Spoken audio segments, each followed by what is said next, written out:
of the show, but the fact that a black actor was prominently featured is a big reason why black audiences favored it. Inclusion really does matter so much to black viewers and audiences. And again, it's that invitation to show up and engage. And I feel like part of what really caught fire for that program and helped, push him into the Nielsen top 10, that doesn't happen by just one audience alone. He's not on the title card per se, but again, very important character, very powerful storyline. Tremel Tillman played Mr. Milchick in Severance and is the first black person and first openly gay man to win a Primetime Emmy for Outstanding Supporting Actor in a drama series for his work on Severance. I'm Bloomberg's Justin Milliner on the Black Business Beat. Hi, I'm Chuck McDowell, the timeshare cancellation guy and founder of Wesley Financial Group, and I want to set the record straight. I am not an attorney. I've never wanted to be an attorney, and the truth is I really don't even like attorneys. If I sound like an attorney, I'll apologize. But what I've learned in my 15 years in the timeshare cancellation business is you don't need to be an attorney to get folks out of their timeshare. After 15 years and over 50,000 cancellations, I can tell you with confidence, we know how to get you out of your timeshare. Call us today and we'll send you our timeshare exit guide absolutely free with all your options for cancellation. Attorneys, this was meant to be funny, so please don't sue me, especially my friend Kenneth from Black River Falls, Wisconsin. Call now for your free timeshare exit info kit. 800-838-6767. 800-838-6767. 800-838-6767. Milwaukee Black Talk lives here on 101.7 FM and 1510 AM, W269DL Milwaukee. The views and opinions of this show do not reflect that of the staff and management of Milwaukee Black Media, but are the sole responsibility of the hosts and guests of this particular program.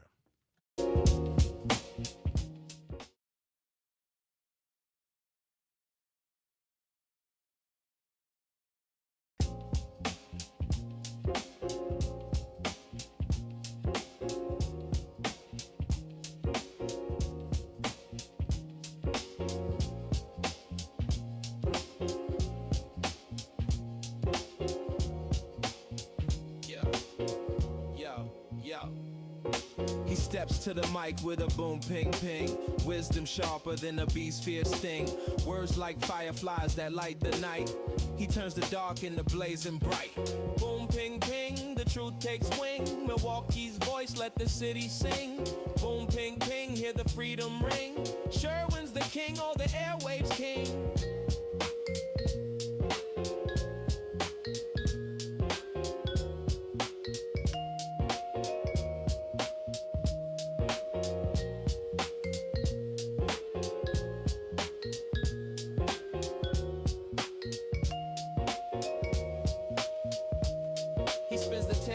Shake the ground, unveils the truth where lies abound. Politics, justice, social streams. He molds the chaos into dreams. No silence here, just the sound of change. Boom, ping, ping, rearrange. Boom, ping, ping, the truth takes wing. Milwaukee's voice, let the city sing. Boom, ping, ping, hear the freedom ring. Sherwin's the king, or the airwaves king. Through the static, through the noise, he amplifies the people's voice. Boom, ping, ping, like a heartbeat's call. He's got the wisdom to break down walls. Yeah.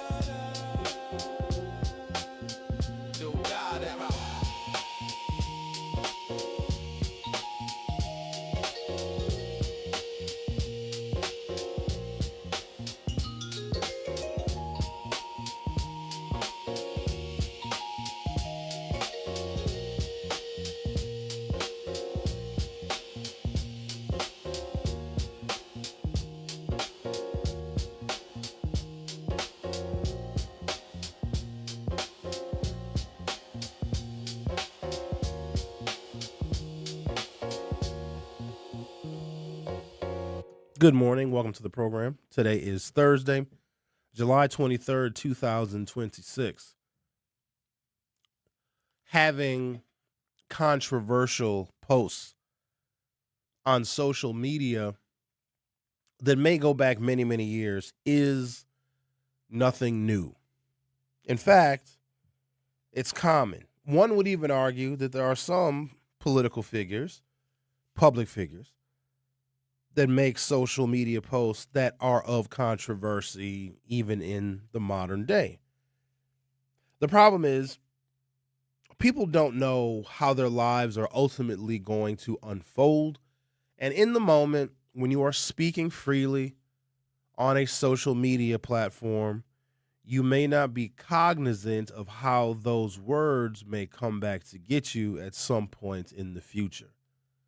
I highly doubt when David Crowley was a young man of 24 or 25 years old that he would be running for governor of the state of Wisconsin. And maybe he had such aspirations, but as a young man, you're still trying to find your way, still trying to forge your professional path. And you may be unaware of the controversy that will come back and haunt you later on in life. But ladies and gentlemen, I assure you, there are many political figures who, especially if they grew up in the age of the internet, if you're a millennial or younger, you may have posted some things as a silly teenager, being immature, picking on people, a little bit of cyberbullying. It happens. Now, there is a difference in the generations because I would argue that my generation also partook in politically incorrect actions and speak. There is just no record of it. And because my generation is getting old, we don't even remember half of the stuff that we said when we were politically incorrect kids and adolescents. But the world is different now. It's a lot of maturity is required in order for someone to thoroughly understand that you have to take responsibility for everything you say. And that's real tough, but that's called being an adult. That's called knowing the error of your ways and being able to admit that you made a mistake and you learned from it, you grew from it. You're not like that anymore. And we all have grown up and matured. At least I hope we have. There are things that we do now that we wouldn't even consider doing if we were 16 or 17 years old. You do away with the ways of a child once you become an adult. Everybody understands that. I also want to give a broader context here.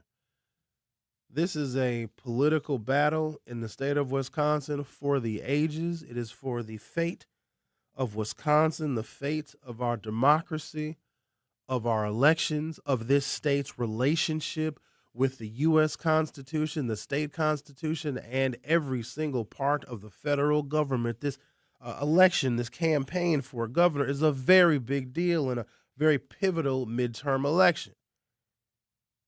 If you have done something that can be used against you in a very competitive primary, I promise you, someone is going to use it against you. And guess what? They're supposed to. You have to establish who you are as a candidate. Your campaign must fortify who you are, but you got to be credible. You have to build trust amongst almost 6 million people.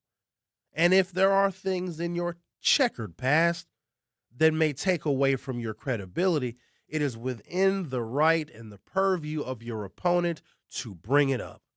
It may have been earlier this week. So much stuff has happened this week. I don't even know. I feel like I'm living in the Twilight Zone. I talked about opposition research. In the industry, we call it a book. If you are going to run for public office, Joel Brennan yesterday when he was in studio, he talked about a book. He opened up a book on himself. He did opposition research on himself because he wanted to know what his opponents would find about him. And he released his oppo. That's actually how you get out ahead of it. So controversial posts on social media that go back a long time. There was a Milwaukee Brewer.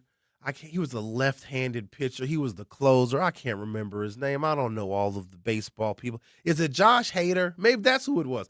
He said some N-word stuff some years ago. And this is when the Brewers were on the run for the pennant. This is probably 2018. And the Brewers pitcher, his old Twitter account was revealed when he was a teenager, though. I think he was 16 or 17 years old. He used the N-word and all sorts of things. And he handled it in a way that we would expect him to. Ladies and gentlemen, I just need you to know that how this was handled with County Executive Crowley was horrible. In fact, it could not have been handled any worse. And let's be clear, he's disavowing some of the posts. The damn Twitter account is still up. It's still up. You can go and look at it right now. It's still up. It's still public. Here's the part that I can't understand, and there are many parts that I cannot understand, and I have the ability to understand a lot of things. Apparently, there's 10 or 12 people that shared this account, whether I believe that or not, who knows. I know the initial response to some of the more controversial anti-LGBTQ, some of the stuff is just it's brash and it's rude. There's some racial slurs thrown around. The worst of what's on this Twitter account is probably the anti-LGBTQ stuff. That's probably the worst because you don't want to mess with the gays because they'll organize very, very quickly. If that many people have access to the account, one of them couldn't take it down. One of them couldn't make it private. One of the 10 or 12 people that had access to this Twitter account, which it's really in bad taste, is actually what it is. No one could have said, hey, wait a minute. Our friend, our homeboy, David Crowley is the county executive. Maybe we should take this down. And David actually uses his own initials. Apparently there's a selfie that he posted, so there's no way he can disavow himself from the account. And because you can't disavow yourself from the account, here's what you do. This shows ownership. It shows maturity. It shows growth. You take it. Like, yeah, I did. I said that stuff. Yep. A long time ago. I learned a lot. I'm a different person now. Look at the policies that I have created on behalf of the people that I once talked negatively about. There's a way to do this. There's like literally a formula for how you respond to someone digging up stuff in your past. There's a way in which you do it. And elected officials and people campaigning for public office have used that formula really since social media has come out because everybody has been caught saying something on a social media account or using a burner account. They originally blamed, this is what I can't forgive. And David's gubernatorial aspirations are over. Now, I think the longer that this X account, well, was Twitter back then, the longer it stays up, now he's starting to take away his credibility as Milwaukee County executive. They got to take it down. Oh, it's too late now because everything has probably been shared and screenshotted. I know every time I go and look at it, because I got to check to see if it's still up. It was up as of 15 minutes ago, still. And I'm looking at the people that are following the account. It's like all my friends now are following. Like the followers have just exploded. It literally is still up. Dirt McGirt. Pretty cool name. They originally blamed this is the part I can't forgive. And I'm troubled by this. I'm troubled by the whole thing, but also I understand it, because it happens. Now, I don't like people doing a comparison. Well, Donald Trump says all sorts of stuff. When did Trump become the goddamn standard? What's wrong with you people? Because Trump did it, it's okay for everybody else to do it? Why has our standards for everything just gone down the tubes? Because Trump is president doesn't mean that we all have to collectively lower our standards to his. There has to be one political party that operates above board. We can't have everybody in the gutter. They originally blamed one of their friends on this account that's dead. I got sick when I read that. That's crazy to me. Oh, yeah, these posts are from one of our friends that's deceased. I hope whoever that friend is comes back and haunts you until your last breath. If you posted the stuff, say it.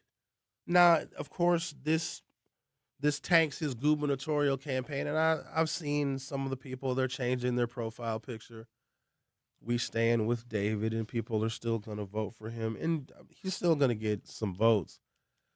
But do you understand that there are probably going to be 900,000 or 1 million or 1.1 million Democrats that are going to cast votes? 80,000 people have cast their votes in the Democratic primary already. And for them, and the way he responded is a bridge too far. And I don't blame them. whoever these individuals are, this 10 or 12, if you believe it's that many people associated with this incendiary Twitter account, which is still up, by the way. It's been up the entire time. It's been up since 2010. Now, I can't confirm it, but I believe I know. I'm not going to say it on air. Not here. I got to be careful what I say on air. But ladies and gentlemen, this is a national story. This is not one to be ignored. Because if it was Tom Tiffany, you know I'd be talking about him. If it was Kelda Royce, hell, if it was Joe Brennan, if it was Lil Franny Pants, if she had a burner Twitter account where she's talking about the LGBTQ and saying all sorts of crude things, if any person running to represent the state of Wisconsin in its executive branch had posted some things in their past and became a national story, I have an obligation to talk about it. And I'm also seeing some real biased journalists. They'll talk about this person and that person. They'll defame this person and that person. But this thing comes up about David Crowley. They don't want to touch that. Say, I don't like that kind of bias. I don't like that. You ain't supposed to do that. Because if you're going to talk negatively about one, because I let everybody have it. You know me. I let everybody get a taste. I don't spare nobody. Because that is what our obligation is to you all. That's why nobody trusts the media. Nobody trusts journalists anymore. Because we pick and choose and pick. The Crowley campaign screwed up because they probably knew about this Twitter account too. All David had to do, if they weren't going to take it down, why it's still up, I have no idea. If they weren't going to take it down, then you come out and you own it. And then it goes away. In fact, you own it before you even decide to run for higher office. He could have owned it before he decided to run for the Wisconsin State Assembly. He could have owned it before he decided to run for county executive. He could have owned it before he decided to run for a second term as county executive. He could have owned it before he got his campaign together and filed all the paperwork and got the nomination signatures to run for governor, but he didn't, and it came back and it ate him. And I think I know who leaked it, and I'm not going to tell you that person's name because I can't confirm it, but here's the thing. They should have. This is what campaigns are. If you have dirt that is out there just hanging and dangling in the wind, your opponents are supposed to grab it because a campaign is supposed to diminish the credibility and the honesty of the people that they are running against. And too early in the campaign, I complained because they were all being too nice to each other. They were doing these candidate forums and candidate debates in which they weren't even debating because they kept agreeing with one another because I think that they were afraid to go negative. That's not what a campaign is. And I know that everybody wants to be nice, but you are fighting for the salvation of almost 6 million people. Ain't got time to be nice. You think that if a Democrat gets elected governor, hear me when I say this now. You think the Republicans are going to play nice if we get a Democratic governor? If we get a Democratic socialist governor, do you think that they're all going to say, well, we're not going to say mean things about Franny Pants? I'm going to take a break, come back. It makes us look so bad. It just makes black people just look wholly unprepared, lazy, and sloppy. You got to clean that stuff up. The first thing you do, can I just give y'all some advice? There might be somebody out there who is considering running for public office. Don't let this scare you. Don't let it scare you that you may have posted something on a social media account that maybe you didn't know it was out there, or maybe you do. No, you have an old burner account, maybe your old MySpace page. You own it. You show growth. It makes you look human. You don't blame a dead homie. If you want to run for public office, here's the first thing you do. Make your social media pages private or get rid of them altogether, and you start new pages for your campaign. But the first thing you do, if you have Facebook pages and extra X accounts and Twitter accounts and Instagram accounts that show your life and you live in your best life, stuff that you would post before you even consider running for office, you got to scrub all that because it's going to end up on a piece of campaign literature. It's going to end up being a digital advertisement. Hell, it might end up being a TV commercial. That is rule number one. And because nothing has been conventional in this campaign, we just have a bunch of novice people running for governor. And here's the thing about a campaign, though. If you were demonstrating how much of a novice you are in running your campaign, you're not fit to be the governor. And I'm okay with that because I'd rather know now than have you get elected and screw everything up. I'm going to take a break, come back. I'm going to dig into it. This is a national story, by the way. NBC News originally covered this, but it's behind a paywall. So NBC News was like, oh, no, we're getting some money off of this one. I have been using NBC News as a source for my radio program since 2012. This is the first time in 14 years that I have seen NBC News put a story behind a paywall. The Truth with Sherwin Hughes on 101.7 FM. We'll be right back. Don't touch that dial. The Truth with Sherwin Hughes will be right back on 101.7 The Truth, The Truth app, and 1017thetruth.com. I'm Sherwin Hughes, and I know the power of Stars and Stripes Honor Flight firsthand. As someone who's been on an honor flight, I can tell you it's a day you'll never forget. Stars and Stripes Honor Flight gives our oldest veterans who served in any location in June of 1975 or earlier a free one-day trip to Washington, D.C. for veterans. Airfare, meals, a coach bus tour, and special flight apparel are all included. It's a day of honor, gratitude, and camaraderie. Veterans who served in the Vietnam or Korean War go to flySSHF.org and ask for an application.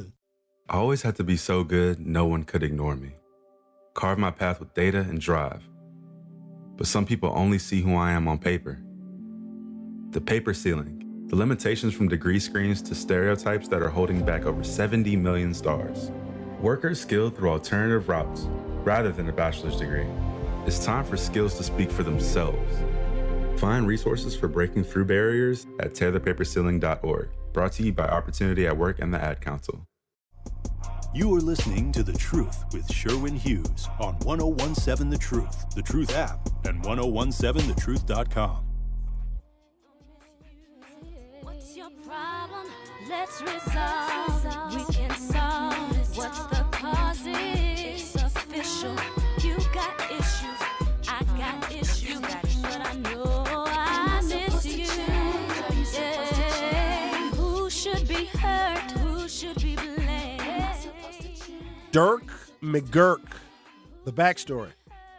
The account name on X, formerly Twitter, is Dirt McGurk. NBC News was the first to report about the page, and Fox 6 News confirmed the page was, in fact, real. At one point, a post tweeted out, quote, "It's DC, a.k.a. David, better known as Dirty or Black Ass Dude." That's not that bad. It's just ridiculous. Posted in 2010, hashtag confession, "I've never boink a white woman." Is that bad? I mean, not necessarily. So this is not the end of the world here, some of the stuff at least the things that I just read, that's not the end of the world. Another post read, quote, "I need all sexy ladies to DM me," with a little winky face. And another stated, "That's just nasty. I wouldn't explicative her with your male phallic symbol. Hashtag slap yourself." In one comment in 2010, a post said, "I don't even call the police pigs. I call them cow. It's a beef thing." It's just silly stuff. Some of it is a little more serious. But I think when we look at it, I mean, obviously it's embarrassing. It's brought up in the 11th hour of the campaign. It could have been mitigated. He could have got out ahead of it. He could have made this thing go away. Why the page is still up? I'm going to check right now to see if the page has been taken down because I'm over here talking about the page being still up. I want to see if they've taken the page down. Because while all this was going on, people could go to the actual Twitter account and read all of these things for yourself. Crowley told NBC News, or someone, it must be NBC News, Natasha Korecki, I think she's with NBC. It's still up. It's still up. Yeah, I'm on it, looking at it right now. Crowley told us the account was set up in part to promote a club called the Onyx. The Onyx was a troubled social club, eventually shuttered after repeated instances of violence. He worked for U.S. Senator Russ Feingold at the time, and he makes mention of that. that this is like his outlet to be himself while he's working for the white man. I'm paraphrasing what he said. And it's still up. Here's who I feel bad for. Not necessarily for him, because he knew about it and opted to ignore it. I feel bad for his wife and his 3 daughters. I think his youngest daughter is, well, maybe she's 10 or 11. And she's probably aware of this. Kids talk. Sure, when she goes back to school, coming up soon, it's going to be some conversation. Oh, your dad was running for governor, and then his Dirt McGurk Twitter account was exposed. Like, that's who I feel bad for. But I wonder if maybe he disclosed it to his family. I don't know. I just cannot figure out why they would leave this account up, and it's still up right now. Just make it private. So you mean to tell me of these? Well, one person that they blamed on these posts is dead. So, of course, I'm assuming the dead person has the password. Is that what it is? Because, no, they said 10 to 12 people have access to the account and they can post, which means that everybody has to have the password. You have to be able to log in. This is so insane. It makes black candidates look unserious. We're all going to wear some scars because of this. I have the latest Marquette University Law School poll, which doesn't really matter much because I believe that Sarah Rodriguez is in this poll, so that doesn't mean a hill of beans. I don't even know what to do in this governor's race. Franny Pants is still in the lead, but you still have 45% of voters that are undecided. It looks like something like 30% of Sarah Rodriguez voters are breaking for Joel Brennan. I don't know what the hell that means. The largest group of Wisconsin voters still remain undecided. I don't know what this does to throw the race into a tailspin. I know that Tom Tiffany and the Republicans are having a good old laugh at the Democrats' expense. Oh, look. Got somebody on line 1 who is absolutely no stranger to social media controversy. Hello, Bob. Hello, Sherwin. Listen, Crowley is picked by Everett. Bob. And Everett, normally governors not supposed to pick until pick a person to be in his place until the end, the finalists, and then he endorses them. Now, I've never heard Brennan. Yesterday was the first time. I'm 51-49 out of 100, going towards what you say. Not that my vote makes any difference, but if Brennan if Crowley was Muhammad Ali, I don't care if Muhammad Ali was 20%. I have to go with him. But I never heard Brennan. I never heard until he ran for governor, and then until you talked about him, and then until I heard him yesterday. Now, Sherwin, it brings up a question. Okay. It's a very hard question for you to answer. It's not going to be hard at It's all. a very hard question for you to answer. It's not going to be hard. Yes, it is, Sherwin. No, it's not, Bob. What I think might happen is Everett Who was Everett?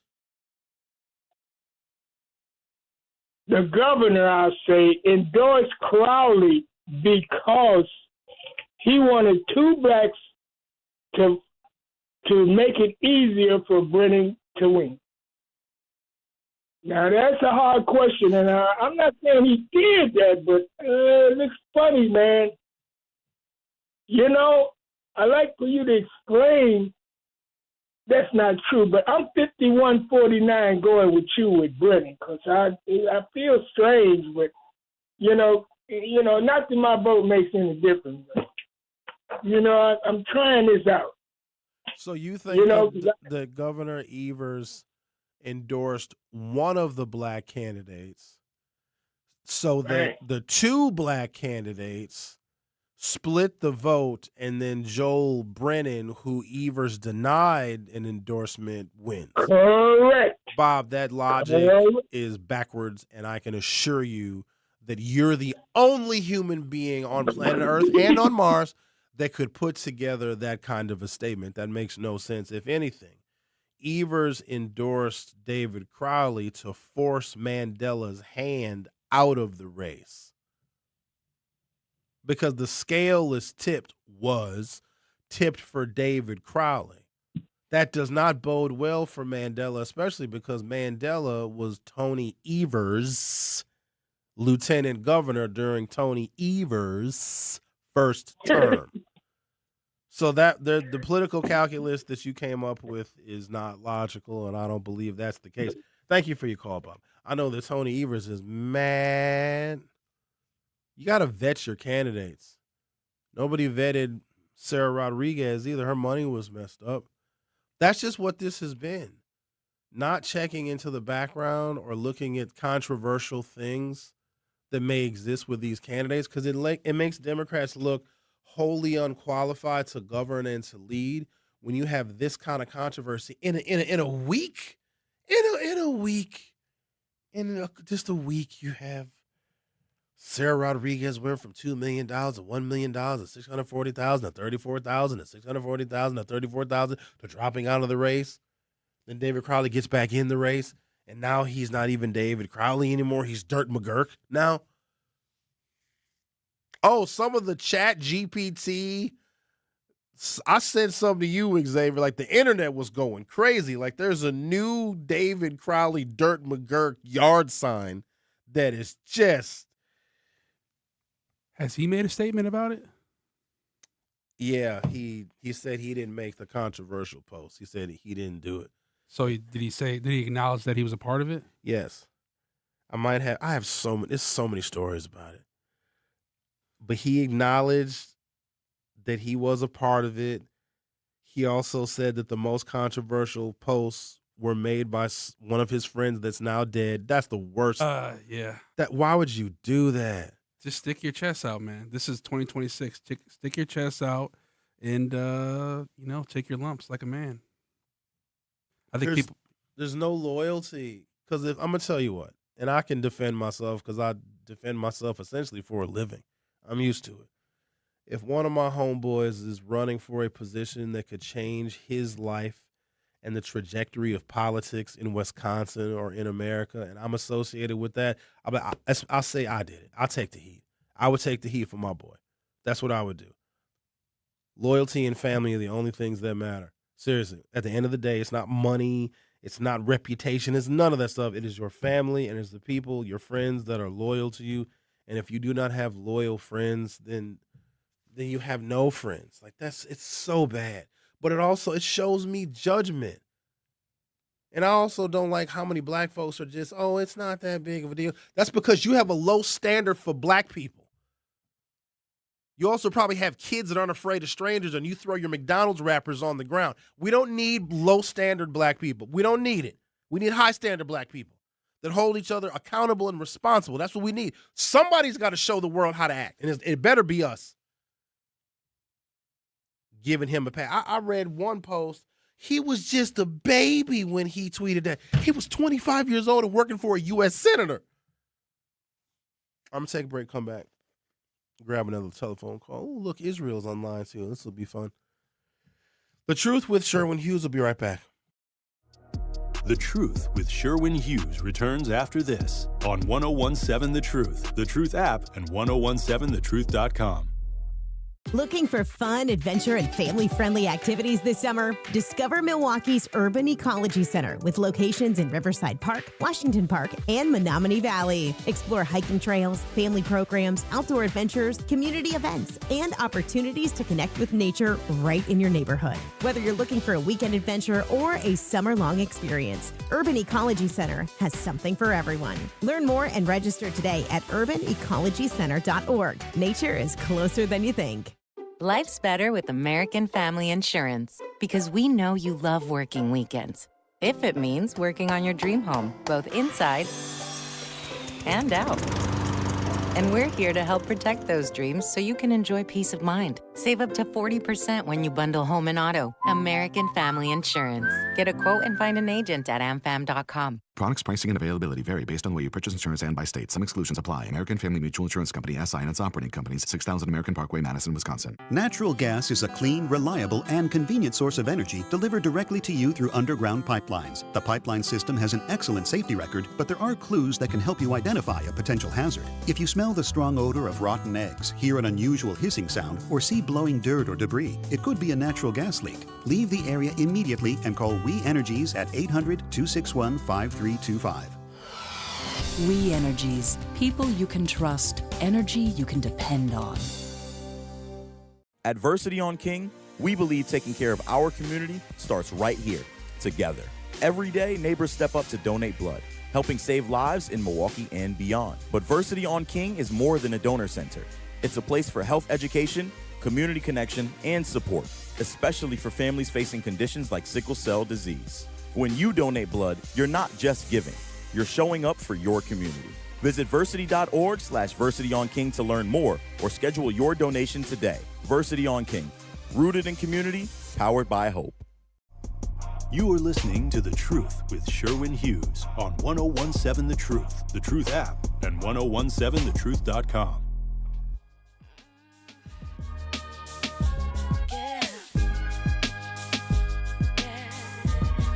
Our phone number is 833-212-1017, 833-212-1017. Apparently the police shot and killed a fella in Madison. I don't know if he's black, though. He might be Afro-Latino. His name is Corey Ruiz. He looks kind of racially ambiguous. They posted his mug shot and not his rap sheet, but like his arrest record, and it says white, even though he's not. Sometimes Hispanics in certain jurisdictions, they count them as white, but it fits the narrative if he's black and the police kill him. So we are going to get to the details of that story. He had a knife. It's the whole thing. Here's what I don't like about this story. The white liberalism in Madison is so performative. Wait till I give you the racial profiling statistics in Madison. It's worse than Milwaukee. Madison is probably one of the most racist yet liberal cities in the entire Midwest. It is nauseating. Anybody who's lived there, anybody who's worked there, you know exactly what I'm talking about. It's almost like the quote-unquote liberals in Madison are taught how to perform in the drama of being anti-racist, but fundamentally absolutely hate black people. It is a dreadful, dreadful, dreadful place if you're African-American, because everybody is lying to you and smiling in your face, and they pretend that you matter. They pretend that you are important, but the racial profiling data speaks volumes. Let's talk to Israel. You're on 1017 The Truth. How are you? I'm right. How much time do I have? That ain't how you start the phone call, man. You better start talking, and I'll determine how much time you got, Jack. All right. It's just your world, squirrel. I'm just trying to get a sip of water. The reason why I use aliases back there, I've never said anything appropriate. It was just for entertainment, and I didn't want to draw attention to, myself and whatever like that, because it was a situation that was I was even confused about. So that was the reason why I would use aliases. It was just for entertainment and, protect my personal peace, too. I never meant to offend anybody. It was just, always for the benefit of the, country and people else. But anyways, okay. The issue with David Crowley is kind of interesting because it's like, it's kind of like taboo. We got a black governor. We got a woman running for governor. It's like a taboo situation. Like interracial dating might still be taboo. Like some people, there's so much fear of the flesh that people can't even understand what it's like to, caress and raise goosebumps or to draw little hearts on pale skin and watch it turn white or red depending on the tone or the blood flow. It's something else, really. So like the comment he made was, or the comment that was made in association with Crowley or whatever like that, it's just immature nonsense from back in the day. But for the most part, hello? I'm here. Okay, for the most part, we're just, sorry, I'm still thinking about patterns I used to draw. Anyways. You used to draw patterns on a white lady? Yes. What was her name? I can't say that over the air right now. Was she attractive or was she a booger wolf? You're the worst kind of person sometimes, Sherwin. There's no such thing as an ugly woman, especially if you're enjoying. Oh, yes, there is, sir. Everybody can't be beautiful, and that's okay. Everybody doesn't have to be beautiful. Better be smart, though. You better be like a good athlete if you're not beautiful. Where are we going with this conversation? Are we going to reach a conclusion here? It was drawing some negativity on Crowley because he's such a solid guy and everything. Something back in the day online that can't be from some burner account from somebody else's, just kind of just tarnishing his image for whatever reason. But we're talking about image and identity and position and everything. And Jasmine Crockett said something a while back ago because if you know David, liberal views versus conservative views. He's a God-fearing family man and everything, and he almost seems like it's a conservative. But got the issue with race and identity and placement. Is he at where he want to be, or is he at where he has to be and running others? Because even if he ran as a conservative or liberal, would he just still be David Crowley, the black man running Wisconsin as governor?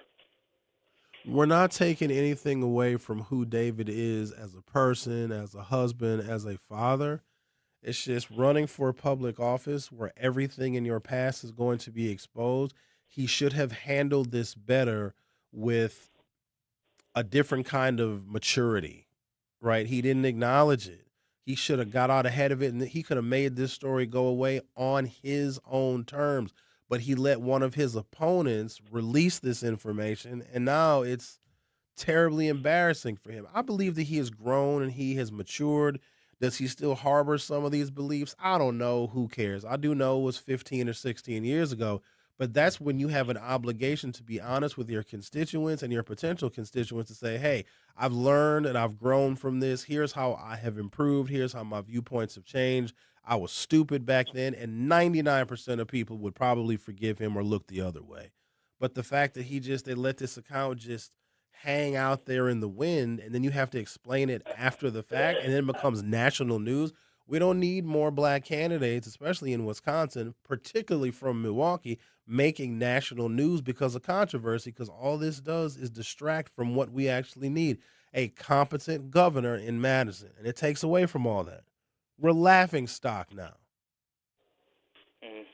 Thank you, Israel, for your call. Thank you for taking it. Okay, then. All right. He kind of lost me for a second when he was talking about drawing hearts and circles on the white skin of the booger wolf. But okay. Yeah, that was interesting. Yeah, but I'm glad he stopped when he did because he could have went off the deep end. Some messages on the account Crowley launched, quote, that's just nasty. I wouldn't F her with your phallic symbol. Only N-words like you have hashtag gay thoughts, LOL. Fuggin, F-U-G-G-I-N, tambourine player, LOL. One post states, hashtag confession, I never boink a white woman. Is that bad? Well, David, Israel has. So perhaps he could give you some pointers and some tips. Yet another post stated, quote, if you refer to N-words and B-words, B-word the term for a female dog, to Obamas and Michelle's, then you are deriding Obama. What else we got here? And then there's a lot of commentary of people, of course, chiming in because this account is still open and still available and it's still public. What is this here? Dirt McGurk at no_pork_PLZ. Fine friends of mine, check out my new note. So then it looks like he posted something on Twitter directing people to this particular account. Okay, let's take a break, shall we? I mean, what do you do at this point? What do you do? There's no point in him dropping out of the race. Might as well ride it out. Might as well. He can't drop out twice in a week. Okay. The Truth with Sherwin Hughes on 101.7 FM. We'll be right back. The Truth with Sherwin Hughes returns after this on 101.7 The Truth app, and 1017thetruth.com. At Blaine's Farm and Fleet, we know dads, the ones who know how to build it all, grill it all, and fix it all while still taking the time to share it all. So show them how much you care with great Father's Day gifts for one-of-a-kind dads. Like men's work and sport short-sleeve plaid shirts, just $19.99. And new at Blaine's, save $50 on the Milwaukee M18 leaf blower when you buy a qualifying Milwaukee line trimmer. Find value on the Gifts Hill value. Blaine's Farm and Fleet. Be an original. Talking about guns with others might not always feel comfortable, but it could save a life. Here's a way to start a conversation. Your family is going over to your neighbor's home for dinner for the first time. How would you ask if there are any unlocked guns in the home? Hey, we're so excited for tonight. Before we come over, though, may I ask if there are any unlocked guns in your home? Our guns are stored securely, locked in a safe that the kids can't access. Awesome. Learn how to have the conversation at agreetoagree.org. Brought to you by the Ad Council. I'm Chris Jakimick. I served in the United States Air Force, and I deployed 3 times. So in 2017, I was serving as an Air Force First Sergeant. Our motto in that role is, my job is people, everyone is my business. But unfortunately, in that year, I would lose my own brother, Lance Corporal Adam Jakimick, to suicide. The majority of veteran suicides are from guns. I store my weapons securely, not only for myself, but for my family. Store all your guns securely. Help stop suicide. My service never stops. Brought to you by End Family Fire and the Ad Council. In the United States, a vehicle is stolen every 31 seconds, about as long as this message. Luckily, you can take a few easy steps to protect your car in the same amount of time. Remove your valuables, roll up your windows, don't leave your car running unattended, lock your doors, and take your keys or fob. If you have information about a crime, call the police. If you suspect insurance fraud, also call 800-TEL-NICB. A public service message from the National Insurance Crime Bureau. When a warrior faces adversity, he fights through it. He finds a way. Freedom isn't free. Rolling strong. Belief. Believe you can, and you will. Wheelchairs for Warriors provides mobility solutions to veterans and first responders injured in the line of duty. Join the mission and visit wheelchairsforwarriors.org. This is The Truth with Sherwin Hughes on 1017 The Truth, The Truth app, and 1017thetruth.com.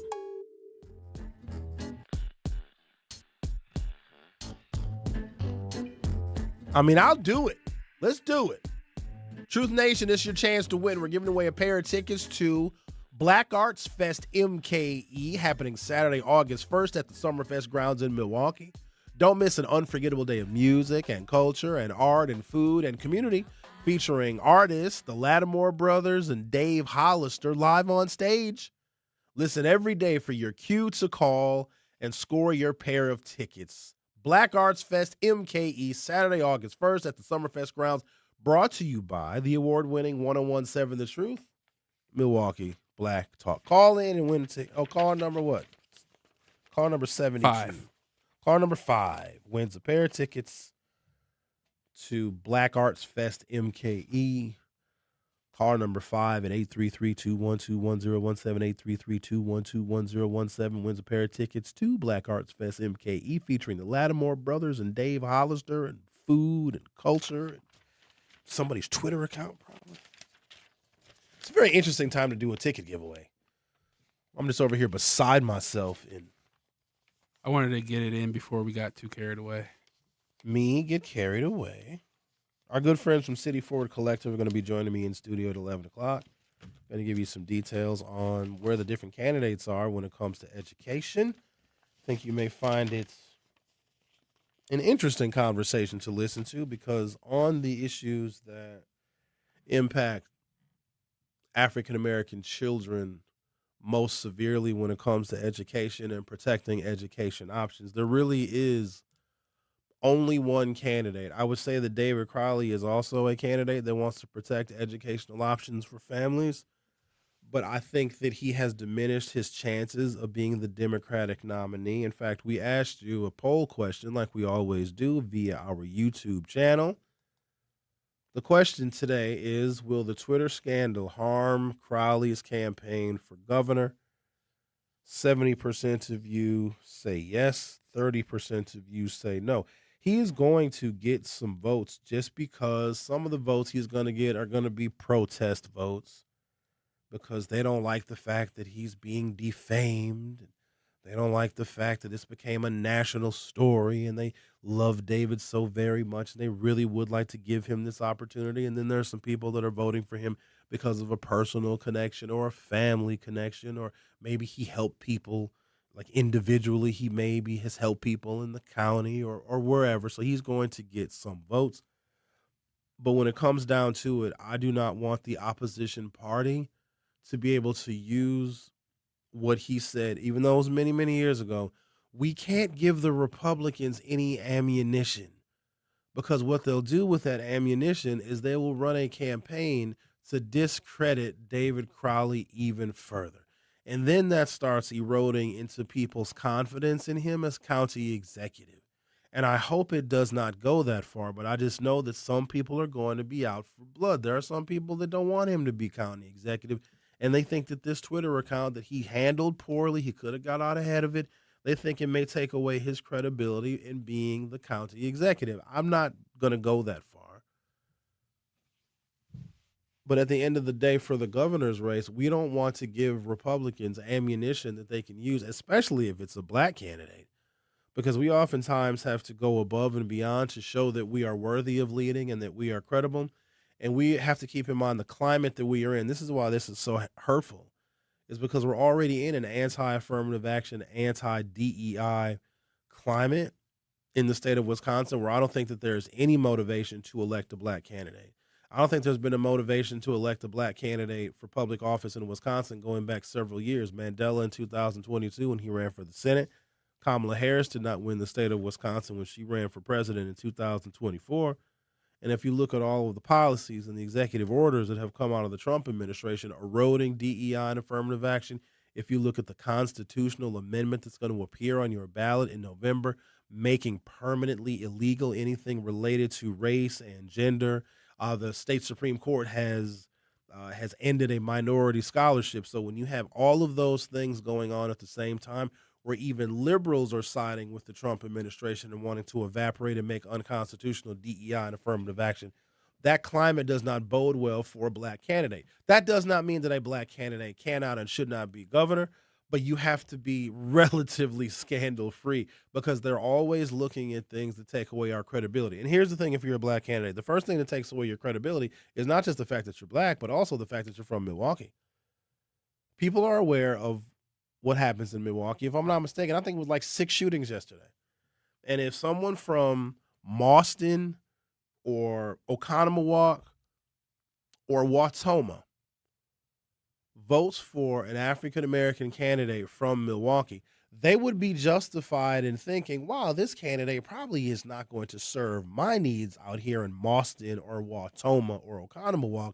They probably are going to show more favoritism toward Milwaukee because Milwaukee needs it. And that's a legitimate conversation for a voter to have with himself or herself. And then you throw in these credibility issues and the fact that the Twitter account, it's still there. It's such a burden. Just take it down or something. It's too late to get out ahead of it now. And I think I know who leaked it, which is irrelevant because it shouldn't matter because anybody could have found it. Did we get a ticket winner? Did somebody win the Black Arts MK? At least we have some good news. We're giving away tickets. Yeah, Scott won. Congratulations, Scott. I hope you have fun in Milwaukee Black Arts Fest MKE. Is Scott a black person? He sounded like a black man. Okay, because you never know with the name Scott. It can be kind of ambiguous. Yeah. But I want all the different races to go to Milwaukee Black Arts Fest MKE. I want the Asians to go. Franny will probably be there.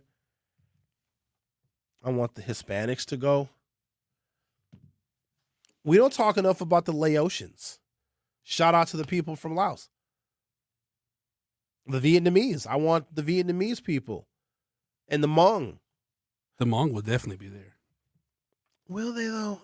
The Hmong be in the hood. They are in the hood, but they kind of keep to themselves. Sometimes. They're pretty nice. The younger generation of Hmong, they're more ghetto than we are sometimes. Yeah, very. The older generation, the ones that came over as refugees after the Vietnam War, they're racist. They don't like the black African American people, which is Shameful and sad. Oh, so the movies were wrong about the Me Love Me Long Time? Me Love You Long Time? Oh, they'll love you so long. No, they will. That's true. That's actually one of my favorite movies, Full Metal Jacket. Yeah. That is probably one of the top 10 best scenes in all of cinema. What do we get for $10? Anything you want. Anything? Anything. Me love you too much. Mwah, mwah. Me love you long time. All right, that's enough of that. I can't even keep a straight face today because it's a clown show. Oh, good God. Let's read some YouTube comments. Linda says, why is it called Black Arts Fest instead of Afro Fest? I didn't get the memo because they're two totally different things. African World Festival, Afro Fest. I mean, if that's the case, Linda, just call everything Juneteenth Day. It's a different event, different structure, different theme. Call it whatever you want to call it. We don't have an African World Festival, which is also quite embarrassing because we are the largest racial group in the city, and all the other like smaller ethnic groups, there's a Polish Fest. Don't touch that dial. The Truth with Sherwin Hughes will be right back on 1017 The Truth, The Truth app, and 1017thetruth.com. In Milwaukee County, equity means making sure everyone has a real chance to thrive. That's why the Milwaukee County Office of Equity works to help remove barriers, strengthen community connections, and support fair access to opportunities across Milwaukee County. Want to learn what they do, explore resources, or find ways to get involved?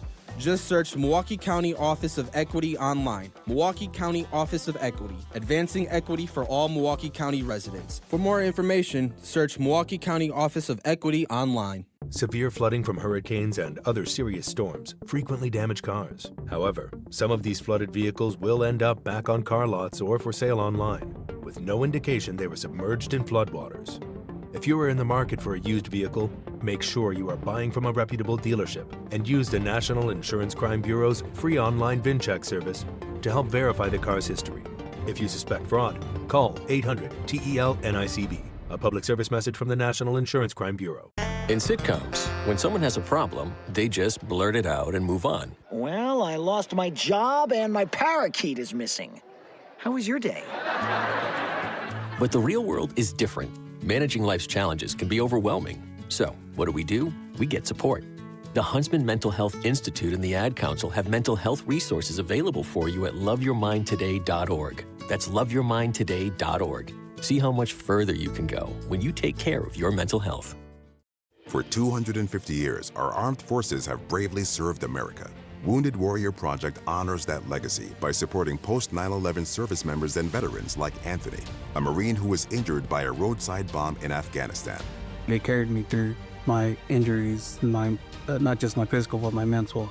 And seeing other vets doing the same thing helped me tell myself, hey, you can do this.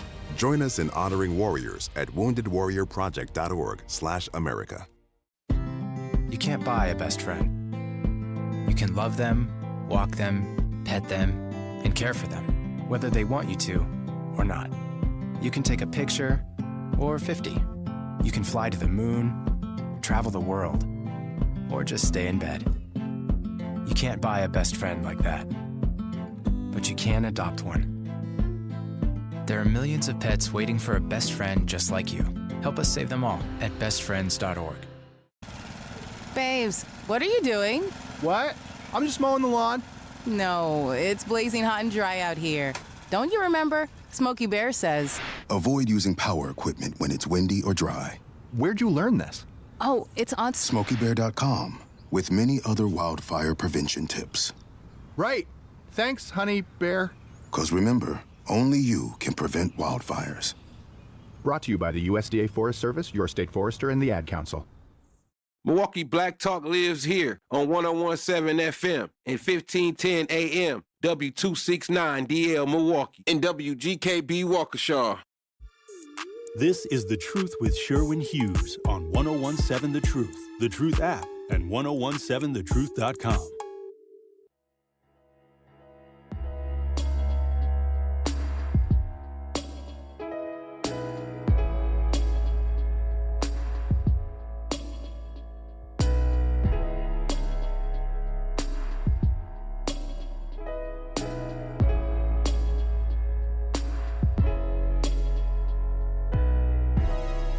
Tell me what you say now.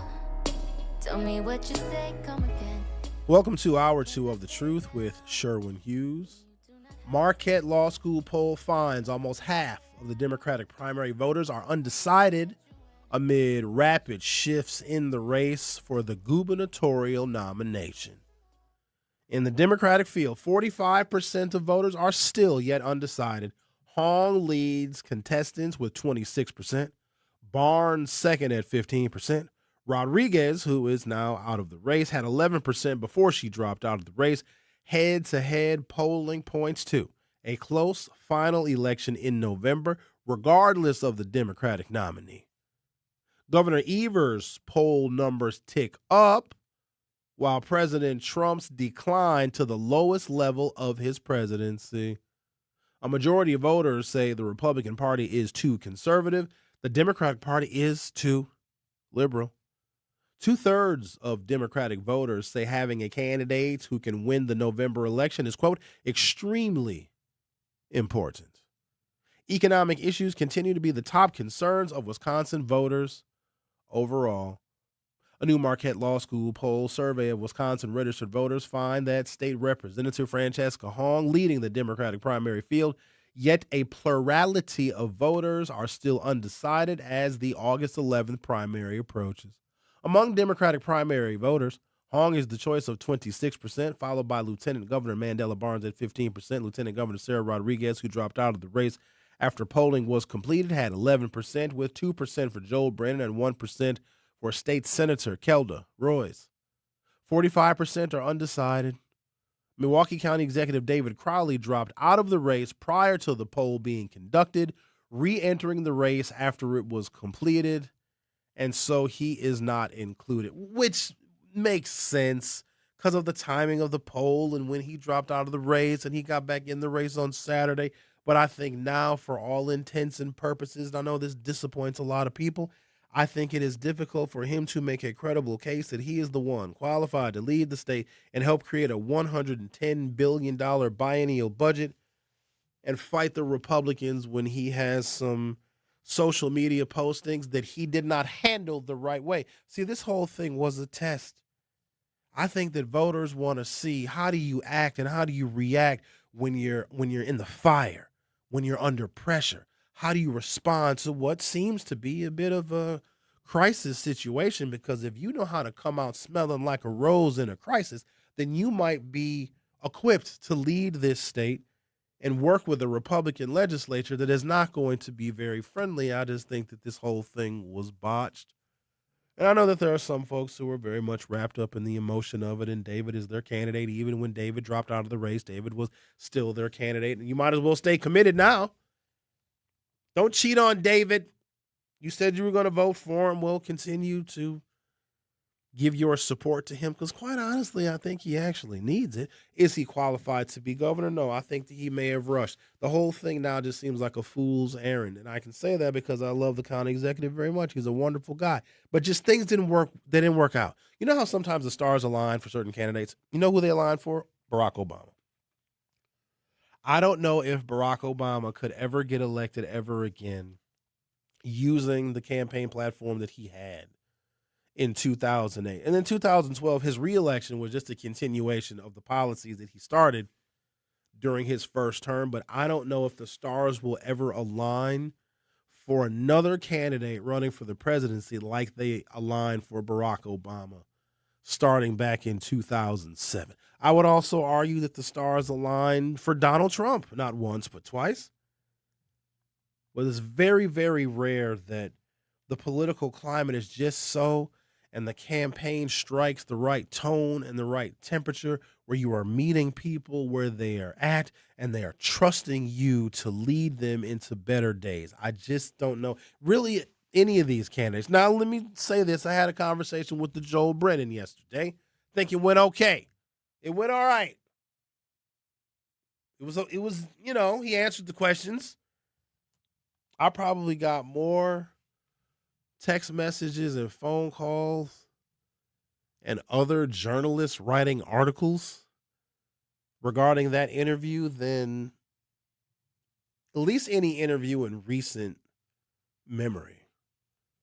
for some reason, they just want to paint Joel as racist. And I'm starting to believe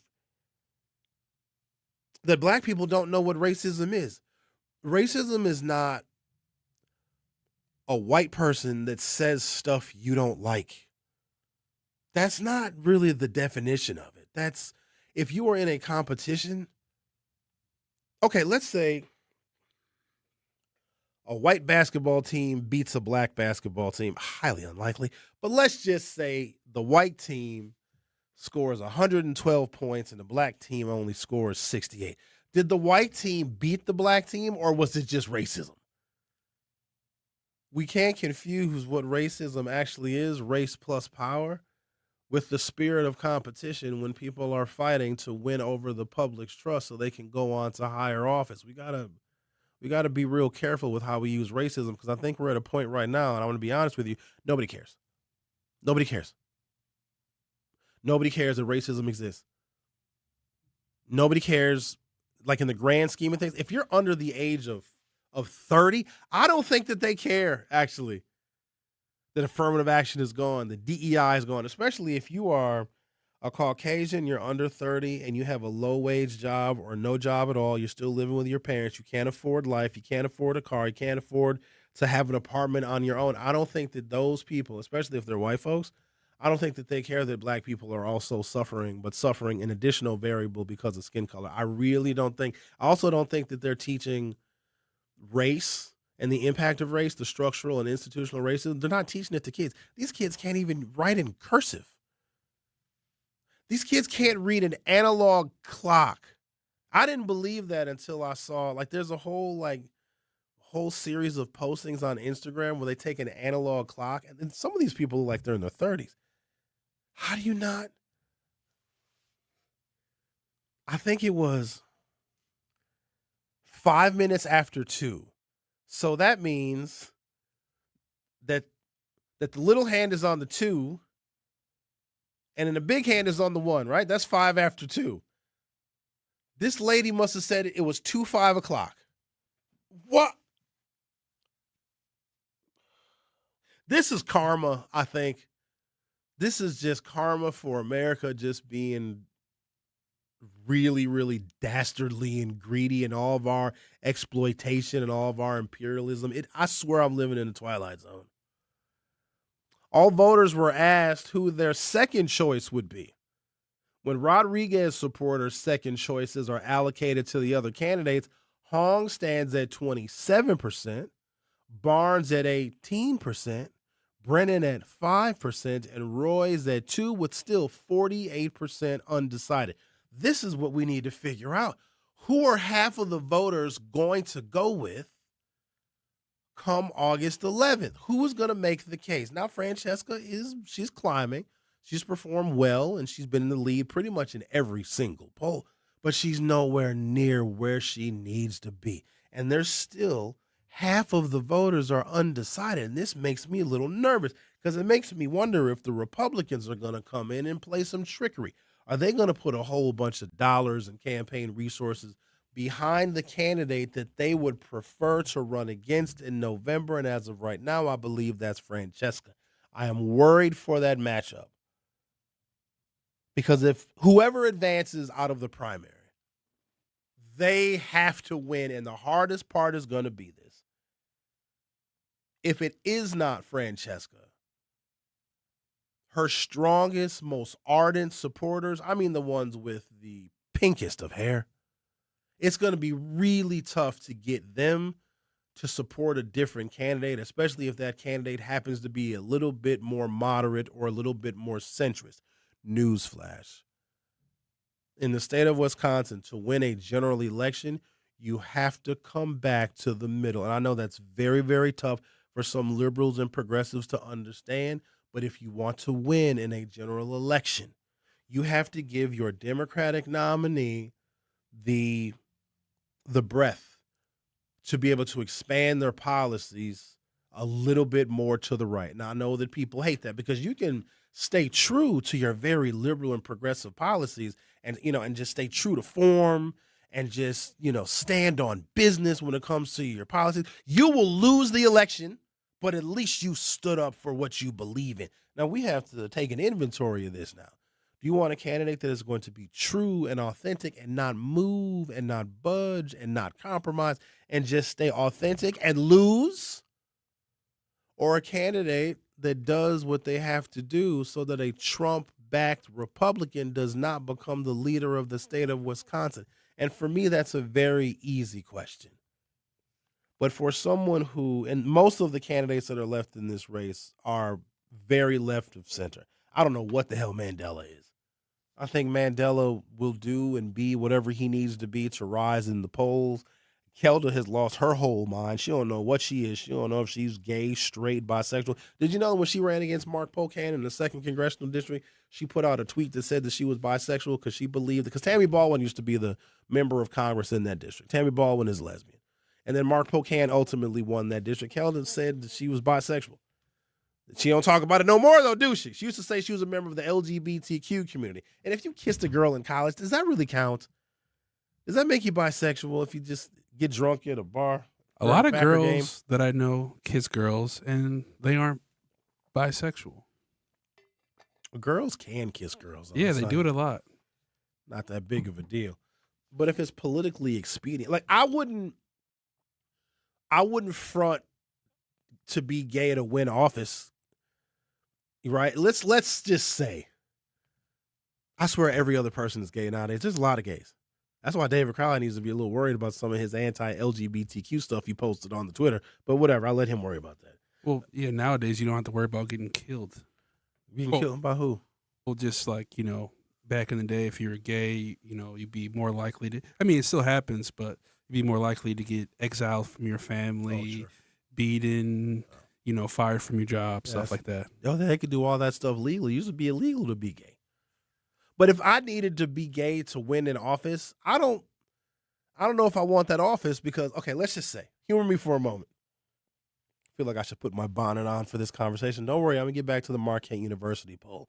It's basically worthless because it doesn't include David Crowley and it includes Sarah Rodriguez, both of whom are basically out of the race. But let's just say to win over enough voters, it would be favorable. Why am I using myself as an example? Let's say a person knew that they could win an election if they identified with the LGBTQ community. Whatever the district is, let's say there's a lot of LGBTQ people in a particular district. And this person who might be straight as an arrow, straight as a laser, they're very straight as a ruler, and they identified LGBTQ for political expediency to get elected. Well, then if they got elected, they'd have to be gay all the time, right? You can't front like you're gay to win an election and then get elected. Be like, haha, kidding, I'm straight now. They could say they're bisexual or pansexual. What's pansexual mean? Pansexual, you like trans or, gender fluid people, stuff like that. And you like men and women. You don't really discriminate at all. It's like, I'm pansexual. That's just somebody who's trying to hedge their bets and have more options. Yeah, they got all the options. Do you really need that many? Some people, they need, some people, they yeah, like some all people the do. flavors. No, they do need all the options they can possibly get because they may not be enough for just men and women. They need to get, I don't want to be offensive. I don't want to be speaking the David Crowley tweets. Yeah, I don't think you're being offensive. I'm just letting you know of what the, different sexual preferences there are. So I would say those kind of people, they probably like Neapolitan ice cream. They like Hold all on, the no, flavors. don't bring Neapolitan ice cream into this. It's a totally different world. I'm just saying they like all the flavors. Neapolitan is the chocolate and the strawberry and the vanilla, right? That's different. Don't you dare. You put that on me, Ricky Bobby. All voters were asked who their second choice would be when I can't do that. How much time do I have left in the show? Oh, we're just still in the second quarter.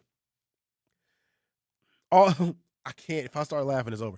All voters were asked who their second choice would be when Rodriguez supporters' second choices are allocated in other candidates. Hong gets 27%, Barnes 18%, Brennan 5%, Royce 2%, 48% still undecided. Among Rodriguez supporters, 29% pick Brennan as their second choice. 28% choose Barnes, 12% say Hong, and 4% say Roy's, while 26% say they still haven't decided. When she was in the race, Sarah Rodriguez, current lieutenant governor, had the largest percentage of second choices, 25%, followed by Barnes at 20%, Hong at 9%, Brennan 6%, and Roy's 4%. A substantial 35% said they were undecided on a second choice. The exits of Crowley, then of Rodriguez, and the subsequent re-entry of Crowley leave a lot of uncertainty in a race in which many voters had been paying relatively little attention. As the large undecided rate shows, in previous Marquette Law School polls in March, 65% were undecided. Here's what I think hurts Franny Pants. I think there's something that hurts her.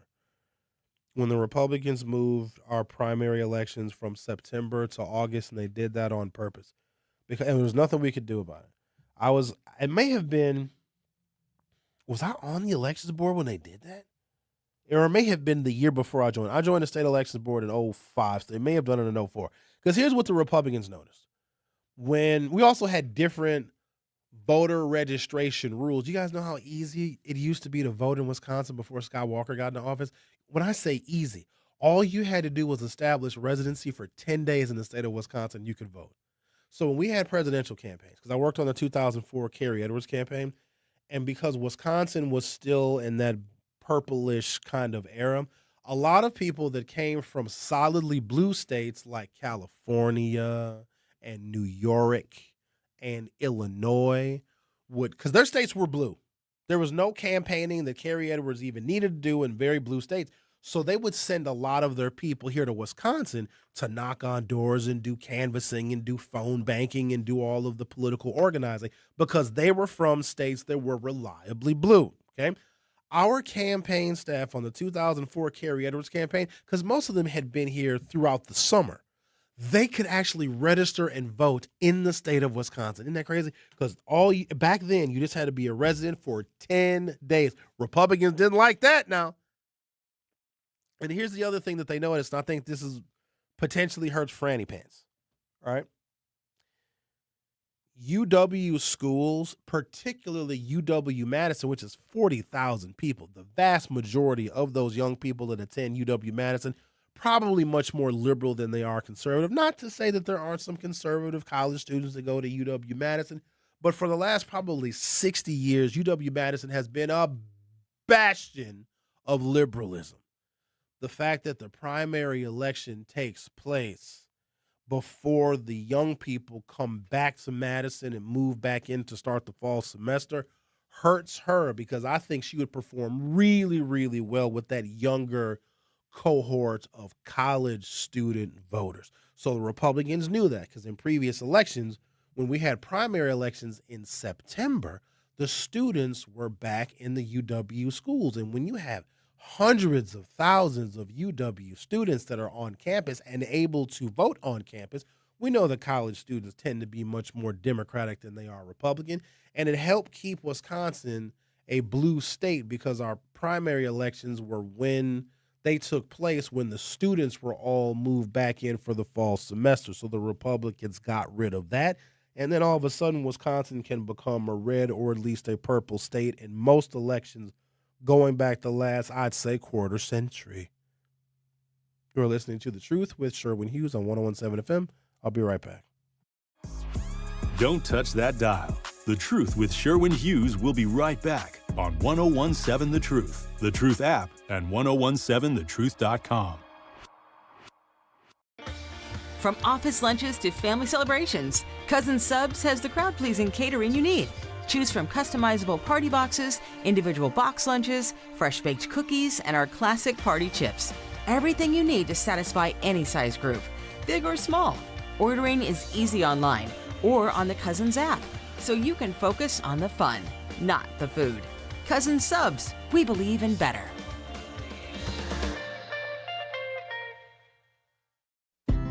You can't buy a best friend. You can love them, walk them, pet them, and care for them, whether they want you to or not. You can take a picture or 50. You can fly to the moon, travel the world, or just stay in bed. You can't buy a best friend like that, but you can adopt one. There are millions of pets waiting for a best friend just like you.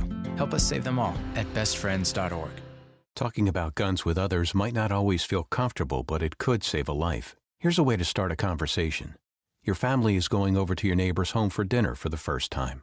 How would you ask if there are any unlocked guns in the home? Hey, we're so excited for tonight. Before we come over, though, may I ask if there are any unlocked guns in your home? Our guns are stored securely, locked in a safe that the kids can't access. Awesome. Learn how to have the conversation at agreetoagree.org. Brought to you by the Ad Council. Wherever there's a need in our communities, there's a United Way. Improving lives so everyone can thrive. Where more people can gain access to health care and nutritious food for their tables. Where more community members can benefit from financial education and get connected to local resources for housing support. And where children are given more chances to reach their full potential. Community is where we find our strength and where we share our hope. United is the way. Visit unitedway.org. Are people around me safe when I vape? Science does not support that belief. Exhaled vape emissions linger in the air, affecting indoor air quality and bystanders in the same space through secondhand exposure. Vaping emissions can also accumulate on clothes, hair, dust, and furniture, leading to exposure risks to bystanders of all ages. And vaping around a pregnant person can lead to serious health impacts on fetal and childhood development. Enough with the puff. Learn more at ul.org/vaping. My mom has decided to learn to paint, and she's good. My dad's now into creative cuisine, and I've already put on 6 pounds. Learning new things comes with age. My mom, she started forgetting my name and what we're talking about. Forgetting well-known things doesn't. Memory loss may be a sign of Alzheimer's disease. Early detection gives you and your loved one time to plan for the future. Learn the warning signs of Alzheimer's at 10signs.org. Brought to you by the Alzheimer's Association and the Ad Council. This is The Truth with Sherwin Hughes on 1017 The Truth app, and 1017thetruth.com.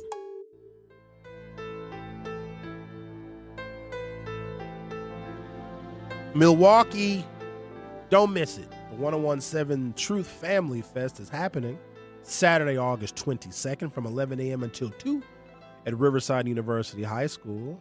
It's free and packed with music, family fun, community resources, and back-to-school support. Want to be a vendor or a sponsor? Visit truthfamilyfest.com. That is truthfamilyfest.com, or email sierra.brown@milwaukeeblackmedia.com. That's Sierra, CIERRA.brown@milwaukeeblackmedia.com. Thank you to Educators Credit Union, American Family Insurance, Milwaukee Public Schools, artists working in education, and Ascension for making it possible. And at UW-Milwaukee, students don't have to wait until college to start building their future. Roar Ready lets students in K through 12th grade join in on hands-on programs across campus, from science and tech to arts, sports, and more. Students try new things, meet new people, and build the skills that matter. Get started today at uwm.edu/roarready. That is uwm.edu/roarready. So go to that website. Sign the kids up for stuff. Keep these kids out of trouble. Maybe somebody will teach them how to read. That would be cool. They couldn't even do my job. You got to know how to read to do radio.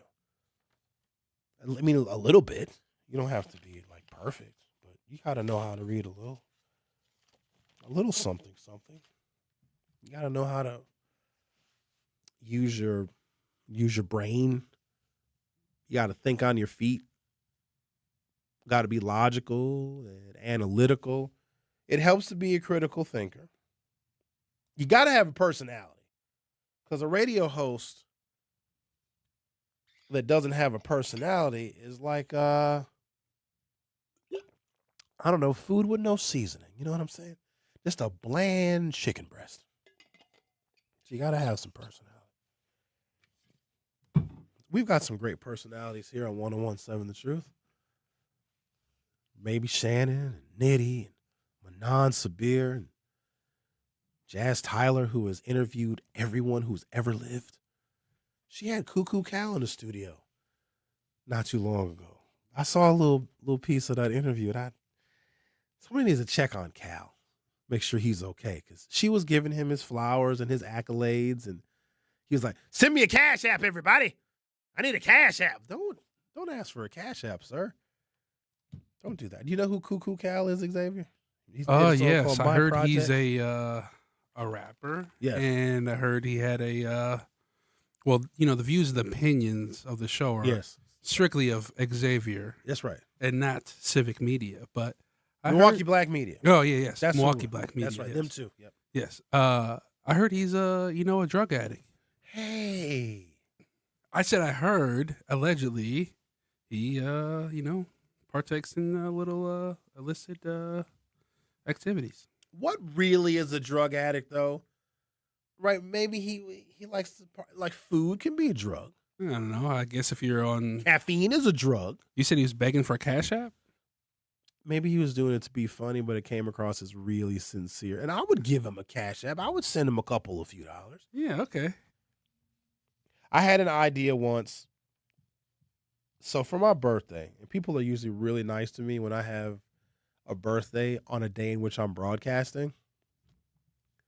People bring me stuff, food, liquor, lots of liquor, cologne, all sorts of things, right? So I'm thinking to myself, okay, if I have 75 million listeners, which I probably do, I gave either my Venmo or my Cash App out just for the heck of it. And I was like, everybody, it's my birthday. And if everybody just sends me $1, I'll be rich. And I gave it out throughout that entire show. And I said to myself, I wasn't even going to check whatever it was, my Venmo or my Cash App. I just wanted to see how generous the listeners are, because people will inconvenience themselves and come to the 3rd Street Market Hall. Like my last birthday, y'all showered me with gifts. Very nice of you. I appreciate each and every one of you. Thank you so very much. But this was some years ago where I said, I'm going to give out my Cash App. And if everybody just gives me $1, I'm thinking to myself, by the end of my show, I'm going to be rich. Okay? So I ended my show. And I like the suspense. I was like, I'm not going to check until I get home. And I'm just thinking in my head, ooh, I'm going to have so much money. What am I going to buy? I'm going to pay off all my credit cards. What am I going to do? Am I going to go shopping? Should I take a little vacation? I'm like, ooh, I'm going to be rolling in the dough. When I got home, I got comfortable too. You know me, I started taking my shoes off and my shirt off when I get home. So let me get comfortable so I can, be relaxed when I'm looking at this gigantic dollar amount that I know that my listeners sent me on my birthday, because there's a history of you all being so generous. Do you know how much money I had? $1, and a white dude sent it.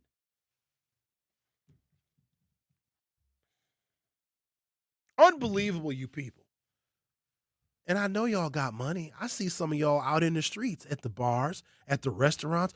Oh, y'all spend big money, but only one person gave me $1? I was offended by that.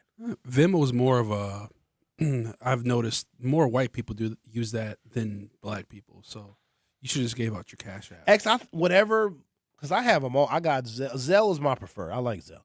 But whatever I had, this was years ago. Whatever I had at the time, I gave them all, because I think that my tags are the same on all the platforms. And I only got $1. I was like, you black people are cheap. Cheap blacks. All right, somebody got shot in Madison. I got a whole bunch of stuff here I want to share with you. So I think there's a misconception, and I tried very hard to explain to people, because someone's politics are just so, because they are left of center, or they call themselves progressive, or maybe even a democratic socialist, that does not mean that their racial sentiments are that favor advantages for black people. We have to understand that, because it's confusing to some of us. Because somebody votes for Democrats, and the Democratic Party to black people is a party that was okay with bringing up and discussing and creating policies for the issues that arise when you have a nation that is very segregated and divided on race, when you have so many disparities, when you have higher levels of unemployment and poverty and lower levels of education, the Democratic Party is okay with and comfortable with talking about those ideas and suggesting policy fixes for the things that may harm not just the downtrodden, the working class, and the poor, but African Americans specifically. And just one of those could be just the Voting Rights Act or the Fair Housing Act, because we know that there were Jim Crow laws in existence that made voting for African Americans in certain geographic regions of the country next to impossible. There were poll taxes and literacy tests, et cetera, et cetera. I would argue we still have a literacy test going on right now, because the way referenda are worded, you have to have a college degree. They are not worded in a very easy and simple to follow fashion. In fact, the referenda that we have on the ballot coming up in November, I had to read it a couple of times for it to make sense. And we've had numerous referenda on ballots, whether it be asking for more money for the district, or we remember when we had gay marriage referendums on the ballot? It's like voting yes is like saying no, and voting no is like saying yes. And it's confusing for some, because most publications in this country are written between a 6th grade and a 8th grade level, not just because we want 6th graders and 8th graders to read and be able to read and understand current events, is because if you write most publications, newspapers, scholarly articles, whatever the case may be, at a rate higher than 8th grade, most Americans will not be able to read and understand it. So I'm going to take a break, come back.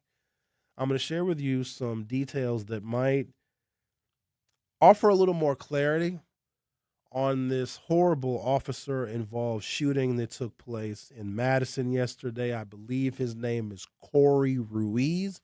I'm not going to play the video. I think they play the video on the morning show. I don't want to play the video. Didn't play it? No, we didn't play the video. Okay, well, I don't want to play it either, because it's a murder, and you don't want to see that. So I'll give you some details on how Madison has racial profiling and arrest statistics that rival that of Milwaukee. So the bias in policing is very, very evident in Madison. And just in case you guys thought it was some kind of liberal, progressive, racial utopia, I assure you that could not be farther from the truth. You were listening to The Truth with Sherwin Hughes, exclusively on 101.7 FM. Don't go anywhere. I'll be back shortly. The Truth with Sherwin Hughes returns after this on 101.7 The Truth app, and 1017thetruth.com. Life's better with Drive My Way from American Family Insurance, because we know it's more than just a car. It's your escape pod, your adventure mobile, your memory maker. And we help protect the dreams that drive you. Personalize what you pay for auto insurance, and you could save between 10 and 35%. American Family Insurance. Get a quote and find an agent at amfam.com. Products pricing and availability vary based on the way you purchase insurance and by state. Unsafe driving behaviors may increase your rate. American Family Mutual Insurance Company, SI, and its operating companies, 6000 American Parkway, Madison, Wisconsin. Dreaming of owning your first home? Don't settle for a fixer-upper. Build a brand new home with Milwaukee Habitat for Humanity. They partner with first-time buyers to make home ownership possible, with little to no down payment and a team that's on your side every step of the way. Even if you're just starting to explore what's possible, they're here to help you take the next step. If your household earns between $55,000 and $90,000 a year, you may qualify. Visit MilwaukeeHabitat.org to learn more. The possibility of lung cancer can be pretty scary, especially if you're one of approximately 8 million current or former smokers at high risk. That's why SaveByTheScan.org wants you to know that now there's a breakthrough low-dose CT scan that can detect lung cancer early, and it only takes 60 seconds. You stop smoking, now start screening. For an easy quiz to see if you're eligible, visit SaveByTheScan.org. It could save your life. SaveByTheScan.org is brought to you by the American Lung Association's Lung Force Initiative and the Ad Council. Reading aloud to children sharpens their listening skills, expands their vocabularies, and nurtures a lifelong love of reading. That's why Reading is Fundamental, the nation's leading children's literacy nonprofit, offers free monthly read-alouds by popular authors through its Rally to Read program. Visit rallytoread.org to watch the read-alouds and discover exciting reading activities for school and home. Visit rallytoread.org today. We asked parents who adopted teens to share their journey. When I met both of them, it was like my missing pieces were found. Like it was just like an instant, these are my kids. If you're considering adopting a teen, just do it. Kids need families. I don't care the age, everybody deserves a family. Learn about adopting a teen from foster care. Visit adoptuskids.org to learn more. A message brought to you by Adopt US Kids, the U.S. Department of Health and Human Services, and the Ad Council.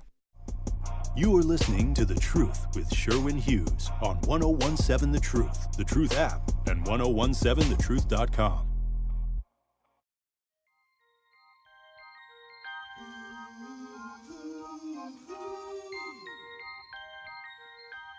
American Family Insurance is a proud sponsor of The Truth. For almost a full century, they have been committed to helping families protect what matters most: your home, your vehicle, and the dreams you're building every single day. And if you're part of the Truth audience, you already know your hard work is for yours. That's why having the right protection in place matters. American Family helps you stay ready for whatever life brings so you can focus on moving forward.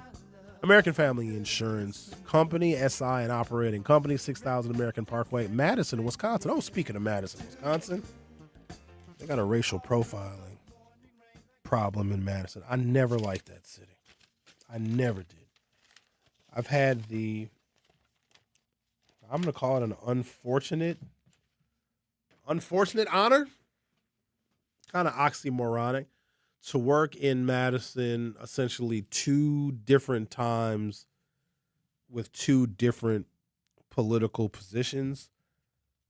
And it would have been easier, at least with one of those positions, to move to Madison. There was no way I was going to pack up my life and sell my house in Milwaukee and live in Madison. The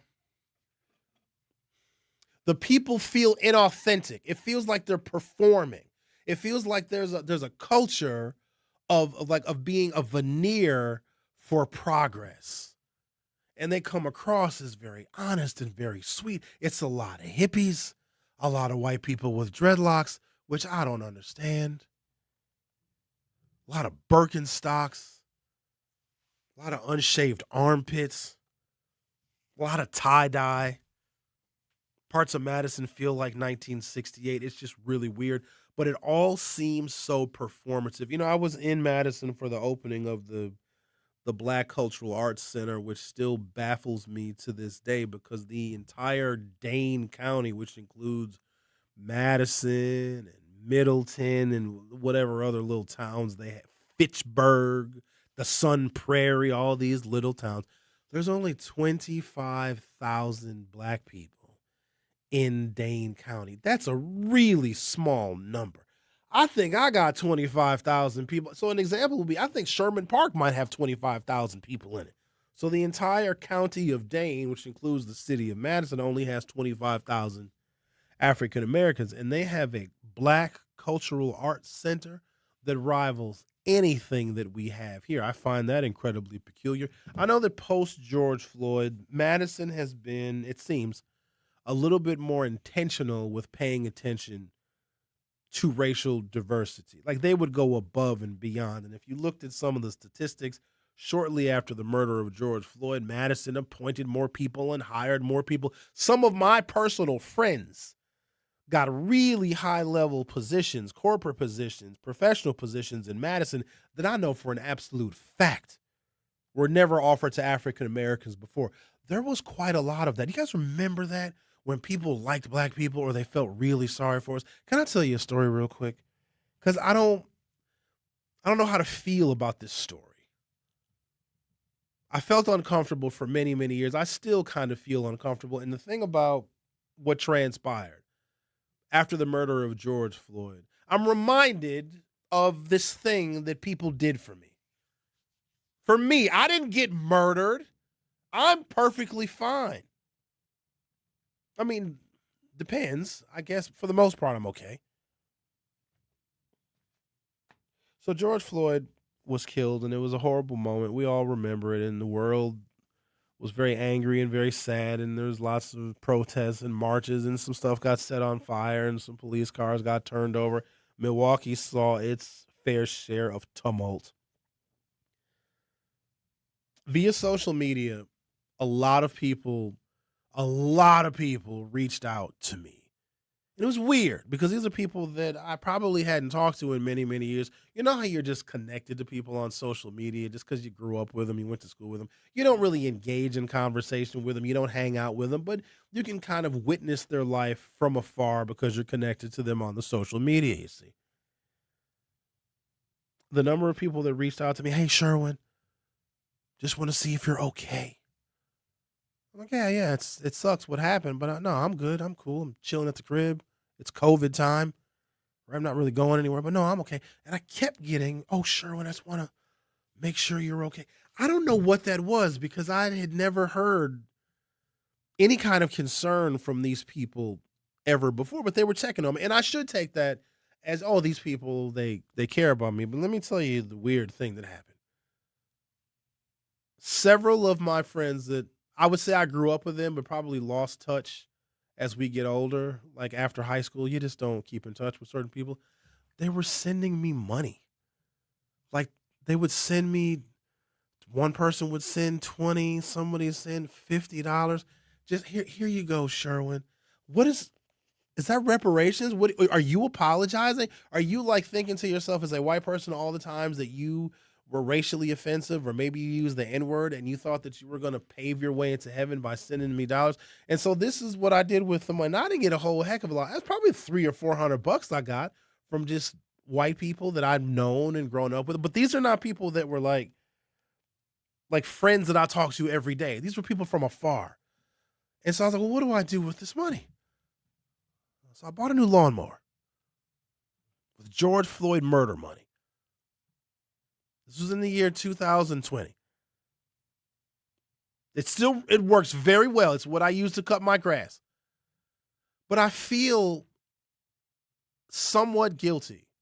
But not after I do my yard, because my yard looks great. I always take pride in cutting my grass because like, oh, I did that. Because I'm real straight with the lines. I like to have my yard be very symmetrical. And it's easy to do because my yard is small. But then I think to myself, if George Floyd was never murdered, like if we just never knew his name, I probably would have to have purchased that lawnmower on my own.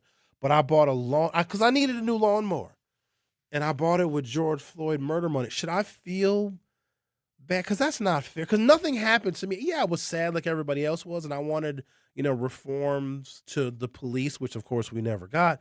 But if the whites are going to and they were all white, not a black person didn't send me nothing. Not even a hello. You deserved it. Thank you, Xavier. I got to tell you guys something else.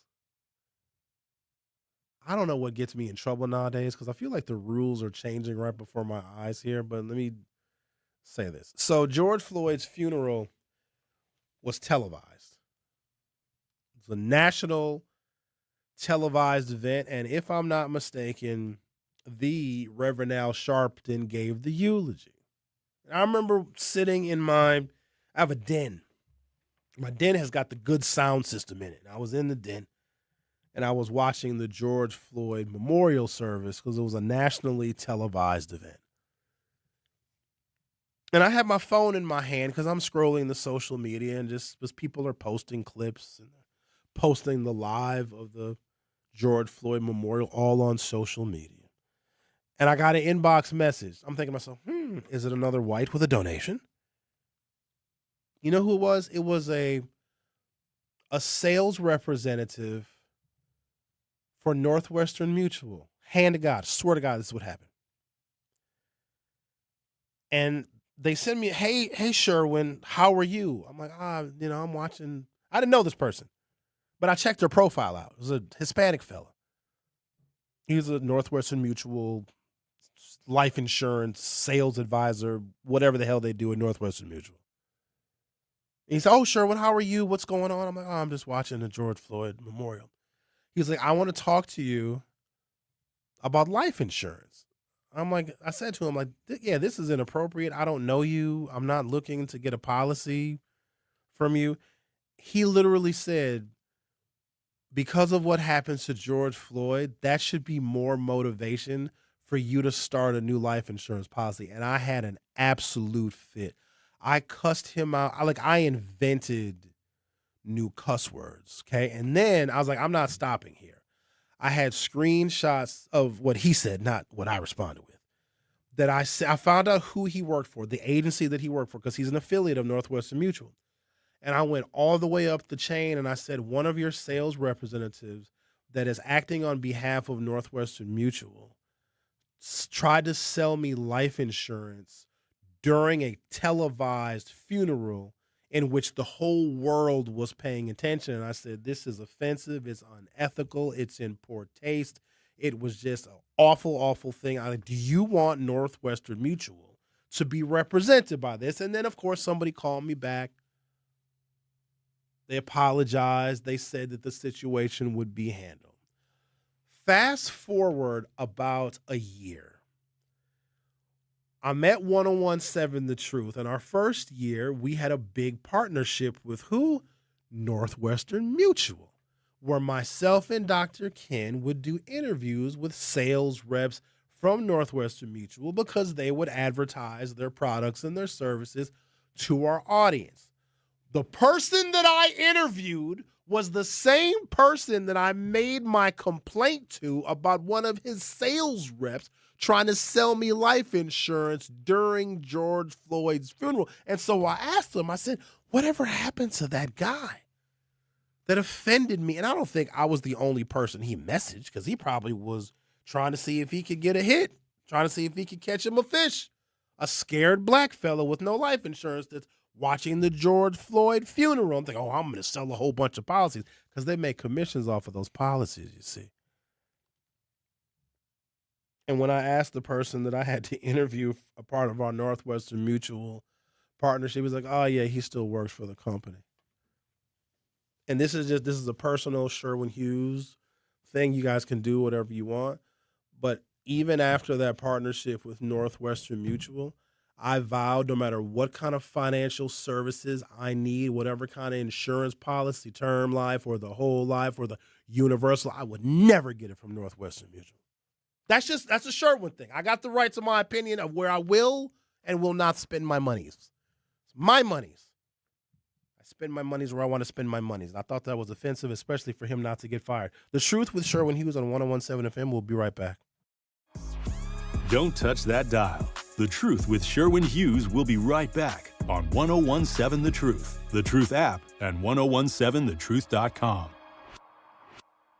In Milwaukee County, equity means making sure everyone has a real chance to thrive. That's why the Milwaukee County Office of Equity works to help remove barriers, strengthen community connections, and support fair access to opportunities across Milwaukee County. Want to learn what they do, explore resources, or find ways to get involved?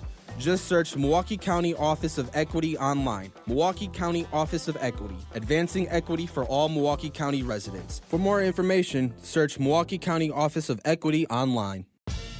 Ready to take it back?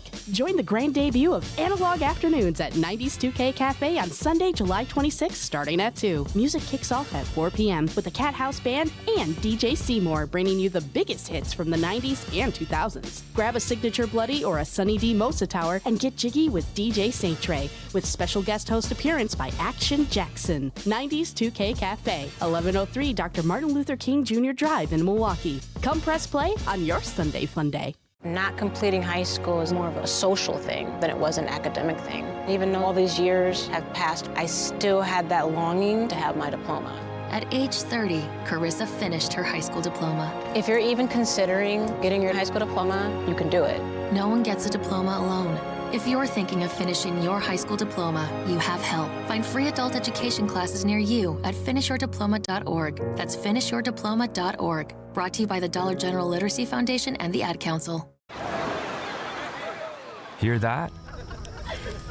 That's the sound of your life. Perfectly imperfect. Beating in rhythm to the world you've created. But every time you drive after drinking, the music gets drowned out.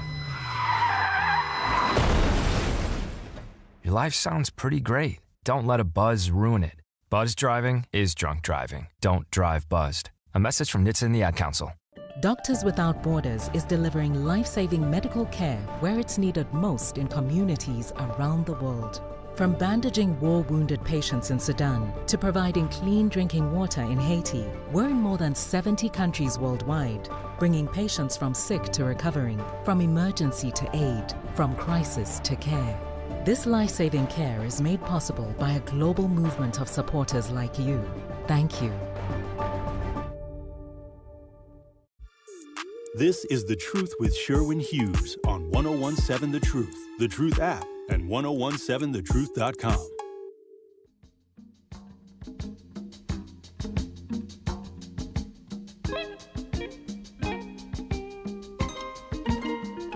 Madison and Milwaukee have both documented significant racial disparities in policing, but the pattern differs between the two cities. Madison generally has lower overall crime and far fewer arrests than Milwaukee, yet black residents are disproportionately represented in police stops, arrests, and use of force incidents relative to their share of population. Milwaukee, of course, shows similar disparities, although they occur in a city with a substantially higher violent crime rate and a much larger African-American population. City of Madison, population 282,000 people. Black population, 7%. White non-Hispanic population of Madison, 71%. This demographic context is important because most disparity analyses compare police actions with the city's racial composition. Let's start with traffic stops. The Office of the Independent Monitor and Madison Police Department have repeatedly found black motorists are stopped at rates far above their share of the population. Black residents comprise roughly 7% of Madison's population, but black drivers accounted for approximately 30% of all traffic stops. White residents comprise 70% of the population, but only account for 45% of the traffic stops. The Independent Monitor also found white drivers approximately 45% more likely than black drivers to receive a warning and be let go instead of a citation after comparable non-speeding traffic stops. Black drivers in Madison are more frequently stopped for equipment violations and registration-related offenses than white drivers. Those findings have led Madison city officials to recommend reducing discretionary traffic enforcement for low-level equipment violations because the police are overwhelmingly biased in their execution of those low-level traffic stops. And so we're going to be talking to Celeste Morgan from City Forward Collective at 11 o'clock. But then I want to pick this back up and then talk about the shooting, the killing of Corey Ruiz in Madison. But I want to lay the foundation of how incredibly racially biased policing is in Madison. And you would think for such a left-leaning, liberal, progressive city that they would have at least somewhat mitigated their racial profiling and their traffic stops, et cetera. In fact, it outpaces that of Milwaukee. Milwaukee is better when it comes to equity and traffic stops than Madison is. And it's shocking because in the last couple of elections, particularly state Supreme Court races, and I think this is why there's so much focus on Madison and Dane County, why even in this governor's race, we have two candidates that are from Madison. One is a state senator, one is representing the state assembly, because Madison has been outvoting Milwaukee percentage-wise for Democrats. Meaning if your campaign has limited options and limited resources, you are better off campaigning and spending your time and your money in Madison than you are in Milwaukee, because the percentage, now there's less people, of course, in Dane County than there is in Milwaukee County, but their percentage of votes that come out of that county are higher for Democrats than they are in Milwaukee. So that suggests a real particular kind of liberalism, but I believe it is just for show. And I oftentimes have to make this distinction between someone who calls himself a liberal and a progressive and someone who is a crusader for social justice and racial equity. They are not the same. The most liberal city in the state of Wisconsin, which is, you can't even argue with it, it is Madison, Wisconsin. If you just look at their voting record, their voting performances, they are decidedly more Democratic than Milwaukee is. but have a worse police-black community relationship there than they do here. Let's go to arrest rates. This is from the 2024 annual report from Madison, Wisconsin. There were, now keep in mind, white people are 71% of the city of Madison. Black people, 7%, right? So there are 10 times more Caucasian folk, or those that identify as white, in Madison than there are black. 10 times. White people are 70% of the population. Black people are 7%. 3,264 whites were arrested in 2024 in Madison. 2,245 black people were arrested. Considering the white population is 10 times larger, the arrest rates are relatively similar. 664 Hispanics were arrested, 194 Asians, and 29 Native Americans were arrested in Madison in 2024. Although whites account for more total arrests numerically, this reflects Madison's much larger Caucasian population. Black residents represent 7% of the population, but account for 34% of those arrested in Madison. Take a break, come back. I think Colestin is here. I hope he's here. If not, we'll wait till he gets here. I'll talk to him. He's from City Forward Collective. A lot of things he's going to want to share about the upcoming election and where we all should be putting our focus when it comes to education. The Truth with Sherwin Hughes. I'll be right back. Don't touch that dial. The Truth with Sherwin Hughes will be right back on 1017 The Truth, The Truth app, and 1017thetruth.com. At Milwaukee College Prep, we believe brilliance lives in every child. Here, students are challenged, supported, and celebrated every single day. With small class sizes, dedicated teachers, and a proven track record of academic excellence, MCP is helping Milwaukee kids reach their fullest potential. Enrollment is still open for grades K-3 through 8. Spaces are limited. Apply today. Give your child a school where they'll thrive. Visit mkeprep.com or call today. Milwaukee College Prep, brilliance lives here. Mommy, can I sit in the front seat just this one time? Please, please, please. No, not yet. But why? Because I love you, and you're just not ready yet. Now, get in the back so I can get you in your car seat, please.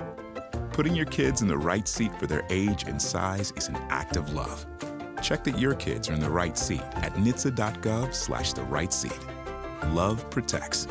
A message from NHTSA and the Ad Council. In sitcoms, when someone has a problem, they just blurt it out and move on. Well, I lost my job and my parakeet is missing. How was your day? But the real world is different. Managing life's challenges can be overwhelming. So, what do? We get support. The Huntsman Mental Health Institute and the Ad Council have mental health resources available for you at loveyourmindtoday.org. That's loveyourmindtoday.org. See how much further you can go when you take care of your mental health.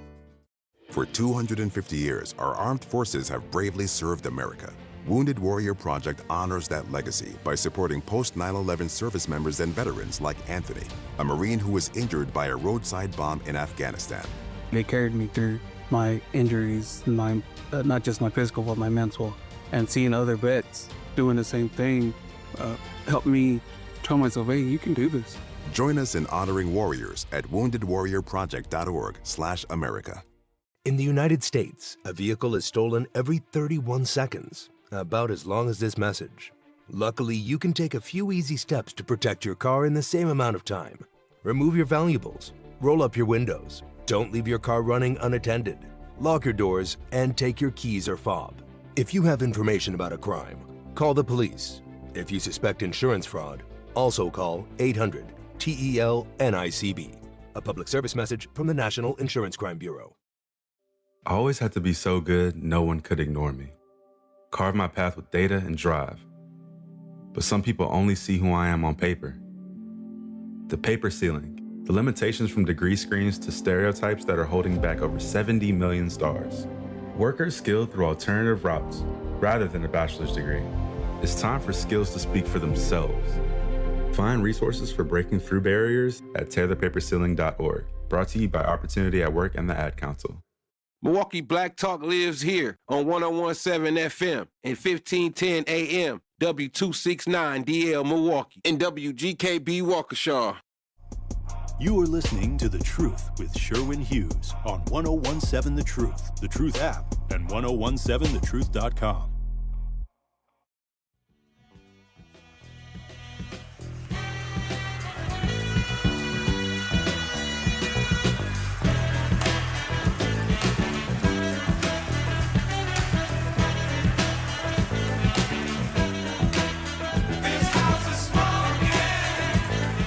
Hi, everybody. Welcome to Hour 3 of The Truth with Sherwin Hughes. And as promised, Celestin Morgan is in the studio. You're the head honcho, executive director of City Forward Collective. Did I get the title right? All right. Always a pleasure to have you in studio, sir. So I don't know if you've been told, there's a pretty significant political event that is taking place. And there are a lot of very important issues that are on the table. And you know, as well as everybody else, that education is one of those top issues. And the state of Wisconsin has the obligation to do what it can to educate the young people in the state of Wisconsin. Before we get into all of the details, you, for folks who don't know, were a civics teacher. I was. That was my first job out of college. And so I wish you were still doing it, because it's a subject that it literally impacts all of our lives every single day. Even in death, we're impacted by civics, but people they don't know very much about it. Well, look, I have a lot of empathy for my fellow civics teachers that are trying to explain what is going on in this country, in the state, just the last week. But, I would say one thing that has always been important to me is, right, democracy only works for us when we do the work first, right? When we show up informed and I get it. Lots of drama the last week, polling numbers here, there, and everywhere. Everyone's got something crazy that they did on Twitter a decade ago. All that stuff is, it's entertaining. But at the end of the day, what's in front of us is a really serious choice, right? Who is going to lead our state for the next 4 years? We've got, change in the governor's seat. We've got change coming up and down the ballot, new legislative leadership, because both leaders are retiring. Yeah. And, in the meanwhile, we can't afford to be so distracted by the drama of the moment that we lose sight of what's most important for our kids, for our families, for our community. They say 80,000 people have already cast their ballots, and I hope that the enthusiasm of this election continues to tick up. For many, many months, it was very sleepy, but I think now, with all of the drama and all of the plot twists, people are starting to pay a little more attention. Obviously, one of the issues is education. There are some pretty severe and drastic differences on educational stances amongst these candidates, and we, of course, have the left flank of the Democratic Party represented, of course, Tom Tiffany, who is one of the most conservative individuals in the House of Representatives. Of course, he has his stances on education. Can you talk about the stances that some of these Democratic primary candidates have on education that very well could be a threat to some of the most vulnerable students, particularly in Milwaukee? Yeah, so, we laid out earlier this spring 4 things that we think the new governor, the new leadership in our state have to take on. Fixing a broken funding formula that's driving up all our property taxes and not getting enough resources to any of our kids. Ensuring that we address the issues of accountability that need to be addressed for all of our schools and for all of our students to make sure that we're actually delivering outcomes. Challenges at MPS, they are a matter of statewide concern. They haven't gone away. And the 4th issue, which is the one that I think we've started to see some real difference amongst the candidates on, is this question of school choice, right? For a long time, the Democratic line had been, we're going to get rid of the program. It's a scheme, all sorts of, rhetoric that just missed the reality that this was a program, especially here in Milwaukee, right? The pioneers here, the Polly Williamses. You and I have talked before about Dr. Fuller. Whatever the story is in the rest of the country, that's not our story here in Milwaukee. This is something that our elders and the generations before us have fought for, that those of us, right, I'm raising kids myself now, you're my age or younger in the city, this is how we have educated our kids for a generation. That's not to say it's perfect. We got work to do to make it better, but it is to say that this is not, we're not in the experiment phase anymore. This isn't a scheme. This is 1 in 4 kids in Milwaukee. Let me say that again. 1 in 4 kids in Milwaukee that are educated using the Milwaukee Parental Choice Program. And yet we've got candidates, 3 of them this time around, Mandela Barnes, Francesca Hong, and Kelda Royce, who are all running on some form of, and I'm quoting here, responsibly sunsetting or eliminating the program. Now, they're all saying, we're not going to do it right away. We're going to do it a different way for Milwaukee than for the rest of the state. One says 10 years. I think another one said 20 to 30 years. The bottom line here is there is no responsible way to take away something that our community has fought for generations to have that is now serving 1 in 4 of our students across the city. It's almost universal, especially in Democratic primaries, and it seems that the Wisconsin electorate has shifted dramatically to the left if you look at the candidates that are doing well in the polls. But it's very consistent that the more left-leaning a political candidate is, the more they want to disavow the school choice program. And, of course, they want the public schools to be fully funded, but oftentimes at the expense of parents having options. And I try and explain to people that most parents exercise school choice in one form or another. And it could be moving to another city, it could be moving to another county, but some parents don't have the ability to just pack up and move and pay a whole bunch more property taxes in Whitefish Bay so that they can exercise that kind of school choice. And it's really, really difficult to break through to folks, to let folks know that these options are very necessary, because it almost seems like they fire back with, well, we're just going to properly fund the public schools. But even if we do that, it still will not be able to produce the outcomes that we can get when parents have the options that they have here. But I want to get back into that in a second. Can you explain to me this funding flaw that needs to be fixed? Because we hear that a lot, and I don't know if people go into enough detail about that. It seems when the school district needs more money, they ask voters for more money, and the voters will vote on a referendum, and our property taxes go up. I don't think that that is a sustainable system. So if how we fund our schools are fixed, what does that look like? Look, so here in Milwaukee, I said 1 in 4 are in a private school, right, in the choice program. If I add in students who are in public charter schools, it gets closer to 1 in 2. Nearly half of our kids are in schools that are not funded by MPS. We've talked about this before, right? When that last property tax increase hit everybody's, rent or mortgage, only half of our students benefited from it. And so that's part of the problem. We've got this system for how we fund districts that was locked in, 30 years ago under Tommy Thompson, that we have yet to update for the realities that we are now a city where as many kids are outside of the district as inside of it. We've talked about these numbers before, Sherwin, but it's about a little bit more than $200 million this year that the city of Milwaukee as a whole is missing out on, because half of our kids are funded one way and half of our kids are funded another way, and those two numbers don't add up. So when we talk about, the need for fully funding and the need for fixing a broken system, there are real challenges that are facing all of our schools. Special education is one that I think lots of us talk about, and like our students who have IEPs, who have special education needs, they're not getting the resources that they need no matter what type of school they're attending. But we also need to have a conversation of what does it mean for Milwaukee to be fully funded?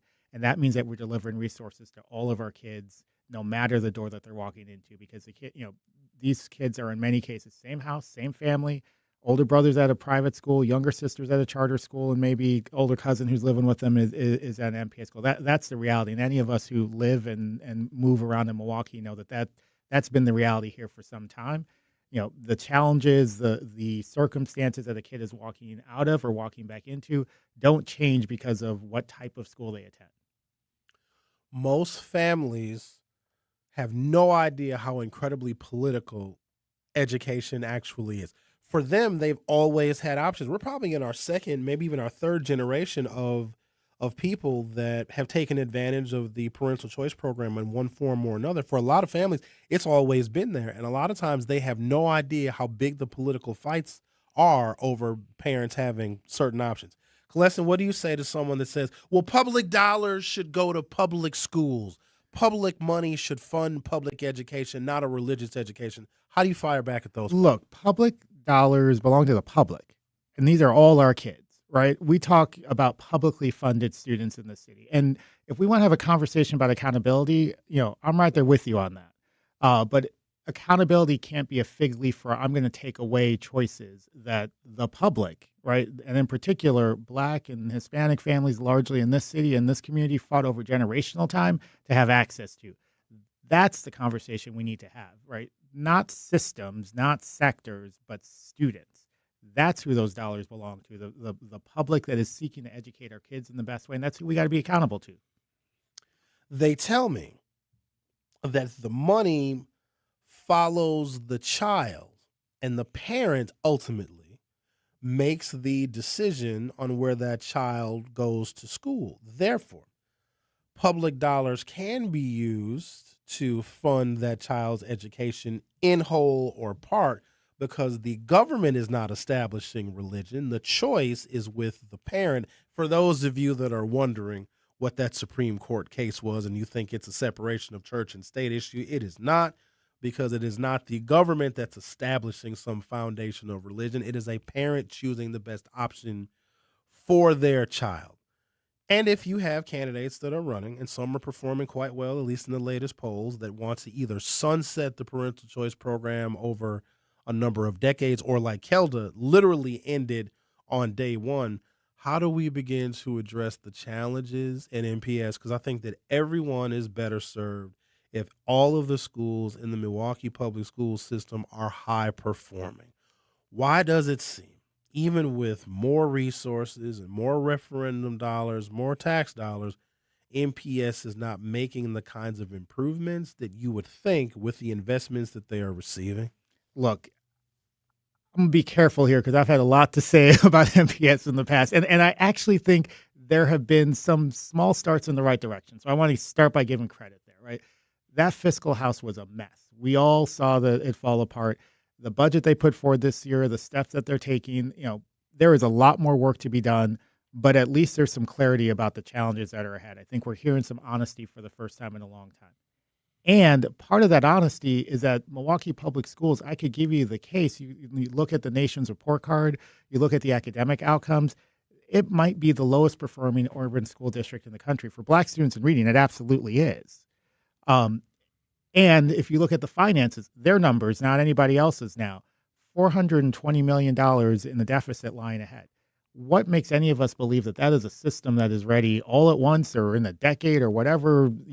No one has actually really laid out a plan in full here because no one's really got an answer to the question I'm about to lay down. But how do we believe that 30,000 plus more students are going to be worked back into that system given the challenges that it faces?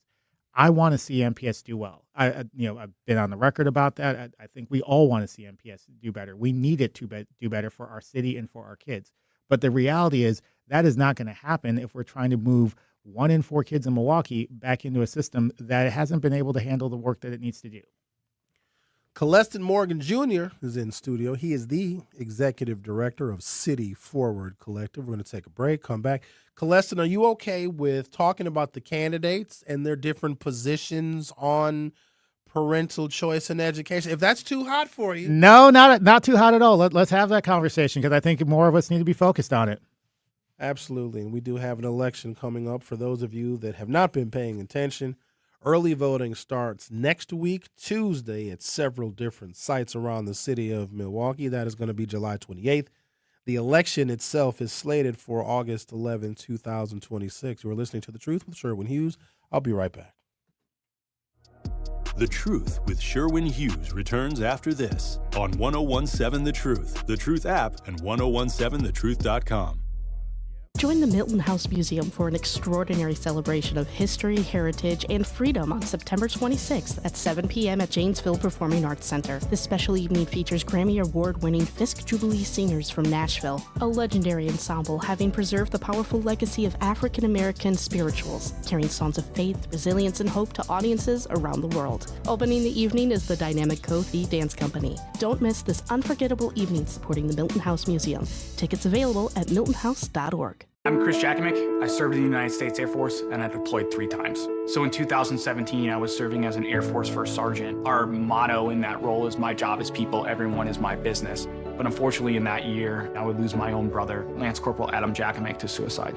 The majority of veteran suicides are from guns. I store my weapons securely, not only for myself, but for my family. Store all your guns securely.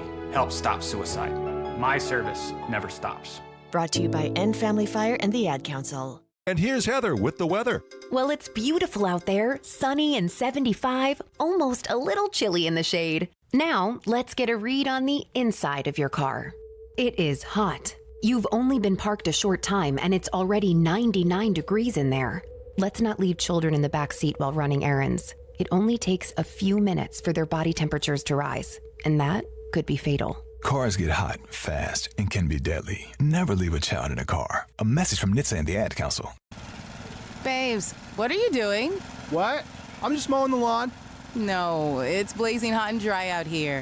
Don't you remember? Smokey Bear says. Avoid using power equipment when it's windy or dry. Where'd you learn this? Oh, it's on SmokeyBear.com with many other wildfire prevention tips. Right. Thanks, honey bear. 'Cause remember, only you can prevent wildfires. Brought to you by the USDA Forest Service, your state forester, and the Ad Council. When a warrior faces adversity, he fights through it. He finds a way. Freedom isn't free. Rolling strong. Belief. Believe you can, and you will. Wheelchairs for Warriors provides mobility solutions to veterans and first responders injured in the line of duty. Join the mission and visit wheelchairsforwarriors.org. Here's the deal. We gotta set ourselves up. See, retirement is the long game. We gotta make moves and make them early. Set up goals. Don't worry about a setback. Just save up and stack up to reach them. Let's put ourselves in the right position. Pre-game to greater things. Start building your retirement plan at thisispretirement.org. Brought to you by AARP and the Ad Council. This is The Truth with Sherwin Hughes on 1017 The Truth, The Truth app, and 1017thetruth.com.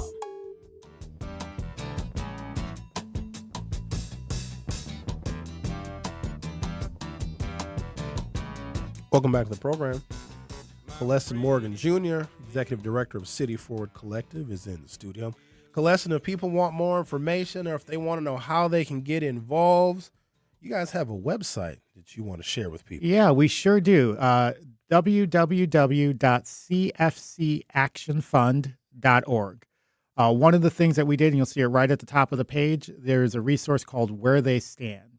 You know, like I said before, we've been spending a lot of time sort of in the political drama and the, you know, who's ahead in the polls, who's got the best vibes. We want to actually give people a resource, certainly on these education issues, to get down to what have each of these candidates for governor, and we're working on some of the down ballot races here in Milwaukee as well. Where do they actually stand? What are the policy positions that they've laid out, and evaluating them? So you'll find a scorecard right at the page, and then you can click through, and we've got links so that you can see directly on their website or where they said it publicly, so that you can actually get your own information, get informed on, you know, in your own ways as you're making your decision about where to vote.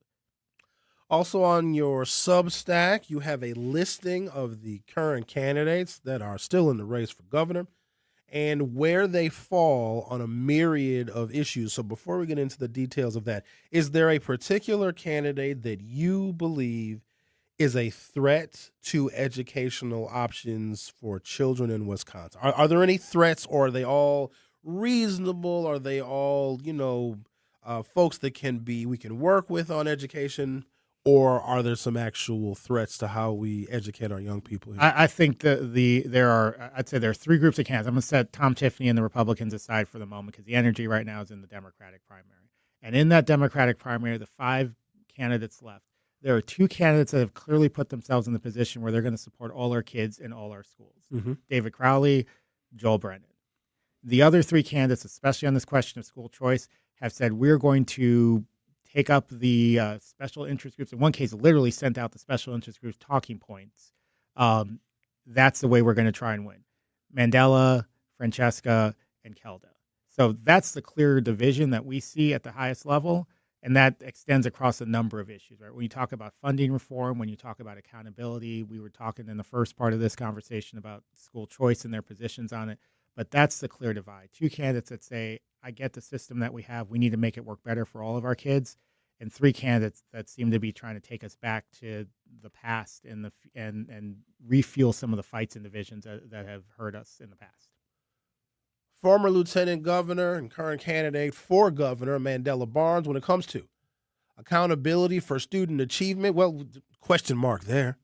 When it comes to private school / parental choice program, Mandela Barnes is opposed. When it comes to public charter schools, some of which are very high performing, shout out to Milwaukee College Prep, Mandela Barnes is again opposed. When it comes to the federal scholarship tax credit, Mandela Barnes happens to be open. And when it comes to fixing the broken school funding formula, Mandela Barnes is opposed. Isn't this an interesting case? Because if I'm not mistaken, part of his academic career was spent at one of those parental choice schools. But since he has become a legislator and for a little while an executive, he has been opposed to an educational opportunity that he received. And that's not uncommon. There's other Democrats that have gone to private schools or have sent their kids to private schools but have been less open to it legislatively. How do you square that circle? Look, I think he actually went to two of them before he went to an MPS school, if I'm recalling his record correctly. And I don't want to just pick on Mandela. Like I said, there are three. Oh, we'll pick on more. Yeah. We just started right, with him. Right. Like, these are candidates, when we talk about, the changes, and we laid out in detail what we think we need to see happen in the funding formula, funding structure that puts students first. What we're getting instead from these candidates is, we're going to fully fund, but nobody knows what that means, as you were saying before, right? We're going to put more money into a system. I talked about it earlier this spring as a leaky pipe, right? Sending more water down a leaky pipe only makes the leaks larger. And maybe the most galling part of this, right? They are all saying, if we get rid of the choice program, that's going to give us the money we need. And the reality is, we spend $14 billion in Wisconsin on K-12 education. The entirety of our school choice landscape is about 5% of that, about $700 million. So the math just doesn't math when you're saying we're going to get to, all these lofty promises, like, just the special education numbers that people want to hit are a couple $2 billion.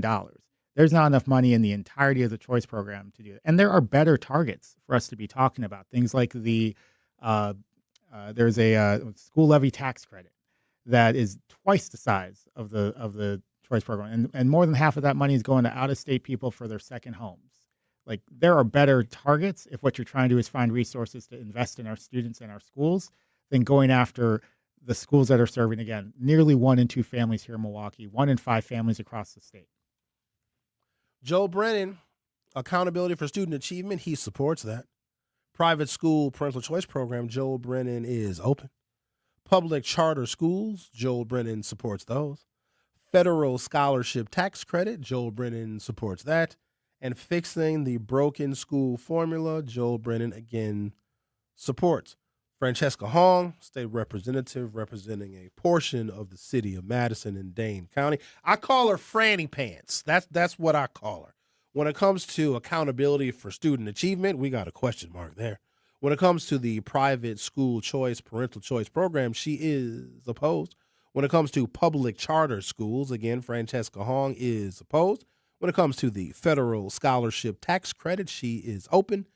And fixing the broken school formula, opposed. Why are so many opposed to fixing something that is broken when it comes to funding our schools? What's the politics of that? Look, everyone will tell you that the system's broken, but everyone's got a different reason for why. Right? I was walking you through it a little bit before. I would say, one thing that I would point out here, the candidates that have spent real time in Milwaukee tend to understand this differently. Like, if you live in Madison and only hear things inside the Madison bubble and the Dane County bubble, you look at this world very differently. It's one of the things, we did some polling earlier in the spring, and we saw this pop up in a big way.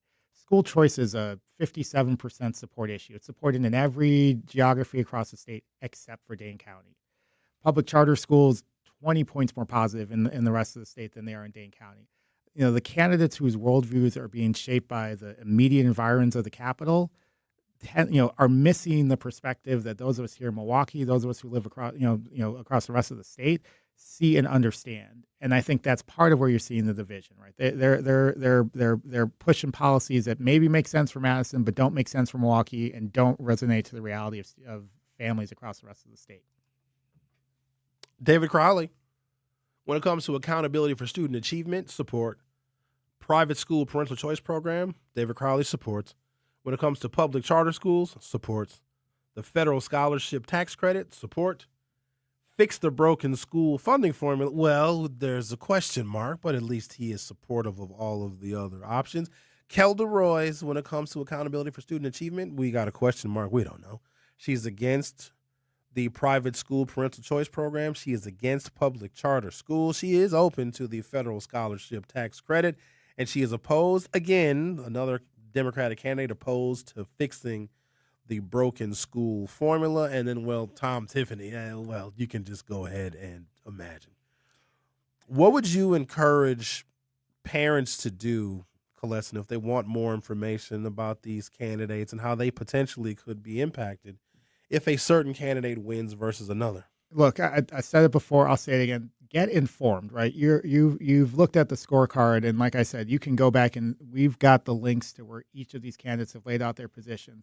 One of the things that's been frustrating about this campaign is honestly we haven't had enough policy conversation, right? A lot of these forums have been, thumbs up, thumbs down. We're trying to sort our way through these conversations as best we can to get to the best assessment of each candidate. That's why you see some question marks. I'm sure you'll hear some people saying, well, I'm trying to do this. There's nuance in some of their positions that isn't coming out. But I say, get informed, do the research for yourself. We laid it all out there for you. Make sure you have a plan. You said it before. Early voting starts next week. If you got your absentee ballot, maybe hold on to it until the end this time around, seeing everything that's happened. But do make a plan to vote before August 11th or on August 11th. Colestin, I want to play you something, but you got to put the headphones on. I want you to hear a little something. Just a little something I want to play for you. That's usually trouble here. All right. What you got No for me? trouble. I just want you to just take a little listen. In his own words, and I'm not trying to change anybody's mind here, but I think that this needs to be. I hope I don't swear in this. Into the overall context of. Hang on a second. Let me make sure I'm not using profanity. There we go. We're good. We need to make sure that that we are increasing the outcomes, making better outcomes at Vincent. But are we in a position where we're going to tell somebody that they can't send their kid who has an opportunity to thrive at Wisconsin Lutheran? Like, that's not something that I want to be able to take away, that I'm in any position to take away from families in Milwaukee. And That was Joe Brennan. He was just saying he doesn't want to be able to take the choice program away. I just wanted people to hear that. But you think he can't win? I don't know who can win and who can lose. Right? I saw we follow the polling. We do our own. Look, I'm as lost as everyone else out here at this point in time in terms of who's in front, who's in back, because everything has shifted so much. What I do know is that these issues matter, right? You're hearing from Joel. You'd hear something similar, I would suspect, from David, a perspective that says we need to make the system work better, but we also recognize that this is a system that we got. And that's a very different point of view and starting point in the conversation, at least on K-12 education, than you're hearing from some of the other front runners in the field. And I think that matters, right? Like at the end of the day, when we are in the privacy of the voting booth, we got to get past all the tweets and polls and the rest of it and get down to that question. Are we okay with a governor that wants to take away the right of a family on the north side of Milwaukee to find whatever the right school is, if that's MCP, if that's a Milwaukee or Wisconsin Lutheran, or if that's Vincent?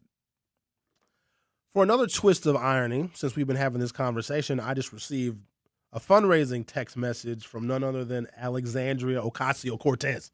So she's texting Sherwin Hughes asking me for money. 49% of MPS schools are below lowered state expectations versus 16.5% of private schools and 9% of public charters. MPS faces a looming $400 million fiscal deficit. The district is not ready for 45,000 additional students. Wisconsin spends $14 billion every year on K-12 education. The funding formula is broken and must be reformed. Milwaukee's North Side is in an education crisis. A generation of failure demands action. For more information on these topics and what you should be looking for in the candidates, go to cfcactionfund.org. That is cfcactionfund.org. Mr. Colestin Morgan Jr., thank you, man, for being here. Appreciate you. Of course, thank you for lifting up this issue. Doing my best. The Truth with Sherwin Hughes will be right back. The Truth with Sherwin Hughes returns after this on 1017 The Truth app, and 1017thetruth.com. Life's better with American Family Insurance because we know you love working weekends. If it means working on your dream home, both inside and out. And we're here to help protect those dreams so you can enjoy peace of mind. Save up to 40% when you bundle home and auto. American Family Insurance. Get a quote and find an agent at amfam.com. Products, pricing, and availability vary based on where you purchase insurance and by state. Some exclusions apply. American Family Mutual Insurance Company, SI, and its operating companies, 6000 American Parkway, Madison, Wisconsin. Hi, this is Sherwin Hughes from 1017 The Truth, and I want to talk to you about something bigger than just buying a house. I'm talking about building a legacy. Owning a home isn't just about four walls and a roof. It's about giving your kids a place where memories are made, where birthdays are celebrated, and where they always belong. It's about planting roots, knowing your neighbors, waving from the porch, and being a part of a community that feels like family. If you've been renting and wondering if home ownership is even possible, Axe Housing is here to work with you. An Axe Housing coach will help you create a plan, a budget, and move step by step toward owning a place you can truly call your own. They've already helped over 4,000 families become homeowners, and many are paying less than they were paying for rent. Don't let where you are today stop your family's tomorrow. Start your journey at axehousing.org. That is ACTS housing.org. Your legacy begins at home. For 75 years, the Muscular Dystrophy Association's voices have thundered through the halls of Congress. For 75 years, we've willed the impossible into existence. For 75 years, the MDA community has pushed the science, shifted the narrative, and established the field of neuromuscular medicine. And until that day, when this is all a thing of the past, you couldn't stop us if you tried. Join us and celebrate 75 years of breakthroughs at MDA75.org. You can't buy a best friend. You can love them, walk them, pet them, and care for them, whether they want you to or not. You can take a picture or 50. You can fly to the moon, travel the world, or just stay in bed. You can't buy a best friend like that, but you can adopt one. There are millions of pets waiting for a best friend just like you. Help us save them all at bestfriends.org. Talking about guns with others might not always feel comfortable, but it could save a life. Here's a way to start a conversation. Your family is going over to your neighbor's home for dinner for the first time.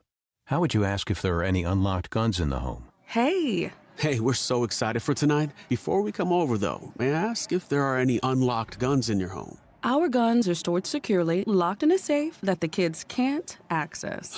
Awesome. Learn how to have the conversation at agreetoagree.org. Brought to you by the Ad Council. This is The Truth with Sherwin Hughes on 1017 The Truth app, and 1017thetruth.com.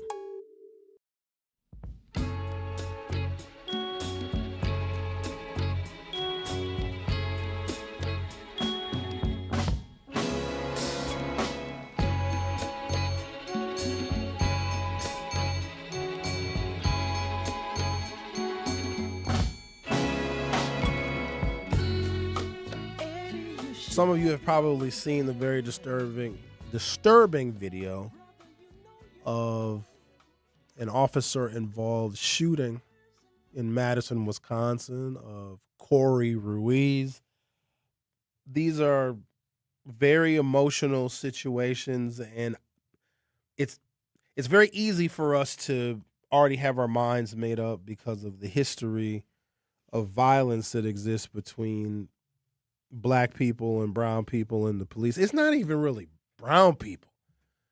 Latinos don't get shot a lot. It's just Black people get shot way more by the police. But it's a gray area, and it's tough because you have to use logic, and you got to be objective. And the guy had a knife, and then somebody said he didn't have a knife, but then he did have a knife, and then they say that the officer was injured by the knife. I know this much: if uniform officers are on or even off duty, and they are trying to what we call effectuate an arrest, and there is a lack of compliance, number one, ladies and gentlemen, that is a problem. Number two, if there is even the suspicion of a weapon, this gives the police officers, and this might be contrary to what people may believe, the ability for self-defense. Do you know the same self-defense law that all of us as citizens can use? Police are under that same self-defense law. And then there's the questions of,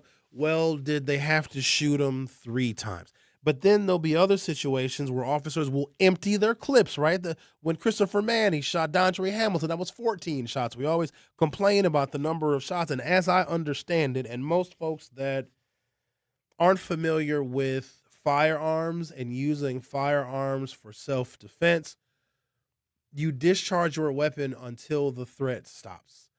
And shooting someone, as someone would suggest, oh, you shoot him in the leg, you shoot him in the knee, that does not necessarily stop the threat. In that moment that I hope none of you are ever in, I hope I am never in that situation. I am much more likely to walk away or seek a peaceful resolution because there's no way you're not a changed person. Even if you are trained law enforcement and you are acting to defend yourself, other law enforcement, and the public, there's no way that you are the same after that. But you have to discharge your weapon until the threat stops. And sometimes shooting someone in the leg and the knee, first of all, you might miss. Those are small targets. Now, I know this is also very difficult for people to try and understand because we don't ever want the police to shoot anybody unless we are under threat. If that is the case, then we want the cops to blow everybody away. But in seeing that video, it is very, very hard to side with the number of officers that were there on the scene. And you would think that with the number of officers that were there, they would be able to subdue Mr. Ruiz and not have to use deadly force. It is always fascinating when someone gets tased and it has no effect. And there are some situations where you see somebody get tased because the officers will announce it. They'll say taser, taser, taser, and you'll hear the discharge of the taser, and people will boom. They'll just fall completely flat. There are some people that get tased, and they aren't fazed by the tase. I wonder what kind of person I would be. I've often wondered what it would feel like to get tased, probably until I get tased, and then I would immediately regret it. But the vast difference in responses between people that get tased it's startling because there are some people that may be charging at a law enforcement officer. They get tased, they'll discharge both darts, and the person does not stop. They do not slow down. And there's other people that they hit the floor immediately. But this is a really tough situation, especially made worse because apparently the Madison police don't have body cameras, so you don't get the subjective view of the officer. Cell phone videos of a police officer's fatal shooting of a man in Madison, Wisconsin, which Newsweek has reviewed, show the moments leading up to and after the officer opened fire in the middle of an intersection on Wednesday. The shooting quickly prompted protests in the city, with crowds marching to the state capitol on Wednesday to demand accountability. 2 cell phone videos of the shooting captured by witnesses have circulated on social media. Madison Police Chief John Patterson said at a news conference yesterday that the footage circulating online was only one perspective of what happened, adding, "It is not the full overview of everything." The man the police officer shot and killed had injured the officer with a knife while resisting arrest, Patterson said. The police chief added that the man who died was in his 30s but did not release his name. We now know his name as Corey Ruiz. In a statement provided to Newsweek, Wisconsin State Representative Sheila Stubbs confirmed the name, Corey Ruiz. Quote, "I am deeply saddened and disturbed to hear of the death of Corey Ruiz after he was fatally shot by a member of the Madison Police Department. This never should have happened. Mr. Ruiz should still be alive," the representative said. Witnesses to the shooting have questioned whether the use of deadly force was necessary. Michael Dubeck, who filmed the shooting, said he did not know the details of what led to the encounter, but, quote, "From where I was standing 10 feet away, that looked an awful lot like an execution to me," he told Wisconsin Public Radio. Francesca Hong also joined the large group of protesters yesterday, and she originally took some heat by calling it an officer-involved shooting, and she took heat because she didn't call it an execution.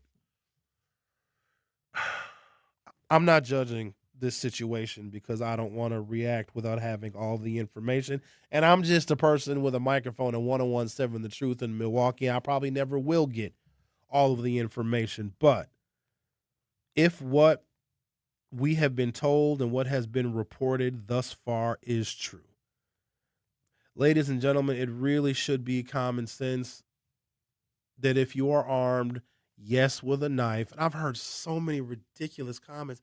Well, the guy only had a knife. They didn't have to shoot him. Do you know that you can deliver a fatal stab wound when somebody is 30 feet away in less than 2 seconds? A knife stabbing somebody, hitting a major artery, is an absolute death sentence. So please don't minimize the damage that someone can do with a knife. And if you have a weapon in your hand and you happen to injure a police officer, they are going to kill you. And I know it adds to the narrative because he was black and here we go again, but we have to look at the totality of the circumstances. I don't want any of you to have an encounter with the police that does not go any differently than this. Hi, do you know why I pulled you over? You're supposed to say no to that question, by the way. You're supposed to say no, because they're the ones that pulled you over. You don't, because they ask you that, and you end up admitting to something that the officer didn't know. Do I need to do it? I used to do these every few months. I do a segment on how you handle yourself during a police encounter because I don't want us to forget. Like, there's a protocol where you can hopefully get out of a police encounter safe. So they'll pull you. Hi, do you know why I pulled you over? You're supposed to say, no, officer, I do not know why you pulled me over. They're also going to ask you questions to test your, what's the word that I'm looking for? Your cooperation. They're going to ask you something like, well, where are you going? Where are you? Because that's how they sound. Where are you going? Where are you coming from? Here's what you say to that. Officer, I do not feel comfortable talking about my day, but I will gladly provide you my insurance information and my driver's license. Do not engage in conversation with them. They're trying to test and see if your speech is slurred. They're trying to figure out information about you. Don't engage in conversation with them. You don't know that cop. That cop is a stranger. Don't reach for anything. Keep your hands on the wheel. Don't make any sudden movements. If you have to grab for your wallet, like I keep my wallet in my butt pocket right here where my butt is. I say, officer, I'm going to reach for my identification with my right hand. My wallet is in my back pocket. You gotta let them know that you're reaching. But what I typically do if I'm getting pulled over, and I knock on wood, I do not want to get pulled over. Not even a little bit. As much mess as I've talked about the police, I do not want to have an encounter. When they pull you over, there's usually a lag time from when they actually get out of their vehicle and approach yours. In that amount of time, I have my driver's license ready. Here's another thing that I do, and I highly suggest you do that. Roll down all of your windows. That's particularly smart if you have tinted windows like Sherwin, because if my windows are rolled down, I'm not advertising the fact that I've got deeply tinted windows. It also allows the officer to see everything that is in my vehicle, like if I have people in the back seat, et cetera, et cetera. It's just a really good measure to make sure that you are on the safe side of things. So I'm going to take a break. I'm going to come back. Al's going to give his opinions on the issues of the day. Looking forward to hearing from him. You're listening to The Truth with Sherwin Hughes on 1017 FM. I'll be right back. Don't touch that dial. The Truth with Sherwin Hughes will be right back on 1017 The Truth, The Truth app, and 1017thetruth.com. In Milwaukee County, equity means making sure everyone has a real chance to thrive. That's why the Milwaukee County Office of Equity works to help remove barriers, strengthen community connections, and support fair access to opportunities across Milwaukee County. Want to learn what they do, explore resources, or find ways to get involved? Just search Milwaukee County Office of Equity online. Milwaukee County Office of Equity, advancing equity for all Milwaukee County residents. For more information, search Milwaukee County Office of Equity online. Dreaming of owning your first home? Don't settle for a fixer-upper. Build a brand new home with Milwaukee Habitat for Humanity. They partner with first-time buyers to make home ownership possible with little to no down payment and a team that's on your side every step of the way. Even if you're just starting to explore what's possible, they're here to help you take the next step. If your household earns between $55,000 and $90,000 a year, you may qualify. Visit MilwaukeeHabitat.org to learn more. Wherever there's a need in our communities, there's a United Way, improving lives so everyone can thrive. Where more people can gain access to health care and nutritious food for their tables. Where more community members can benefit from financial education and get connected to local resources for housing support. And where children are given more chances to reach their full potential. Community is where we find our strength and where we share our hope. United is the way. Visit unitedway.org. Are people around me safe when I vape? Science does not support that belief. Exhaled vape emissions linger in the air, affecting indoor air quality and bystanders in the same space through secondhand exposure. Vaping emissions can also accumulate on clothes, hair, dust, and furniture, leading to exposure risks to bystanders of all ages. And vaping around a pregnant person can lead to serious health impacts on fetal and childhood development. Enough with the puff. Learn more at ul.org/vaping. My mom has decided to learn to paint, and she's good. My dad's now into creative cuisine, and I've already put on 6 pounds. Learning new things comes with age. My mom, she started forgetting my name and what we're talking about. Forgetting well-known things doesn't. Memory loss may be a sign of Alzheimer's disease. Early detection gives you and your loved one time to plan for the future. Learn the warning signs of Alzheimer's at 10signs.org. Brought to you by the Alzheimer's Association and the Ad Council. You are listening to The Truth with Sherwin Hughes on 1017 The Truth app, and 1017thetruth.com.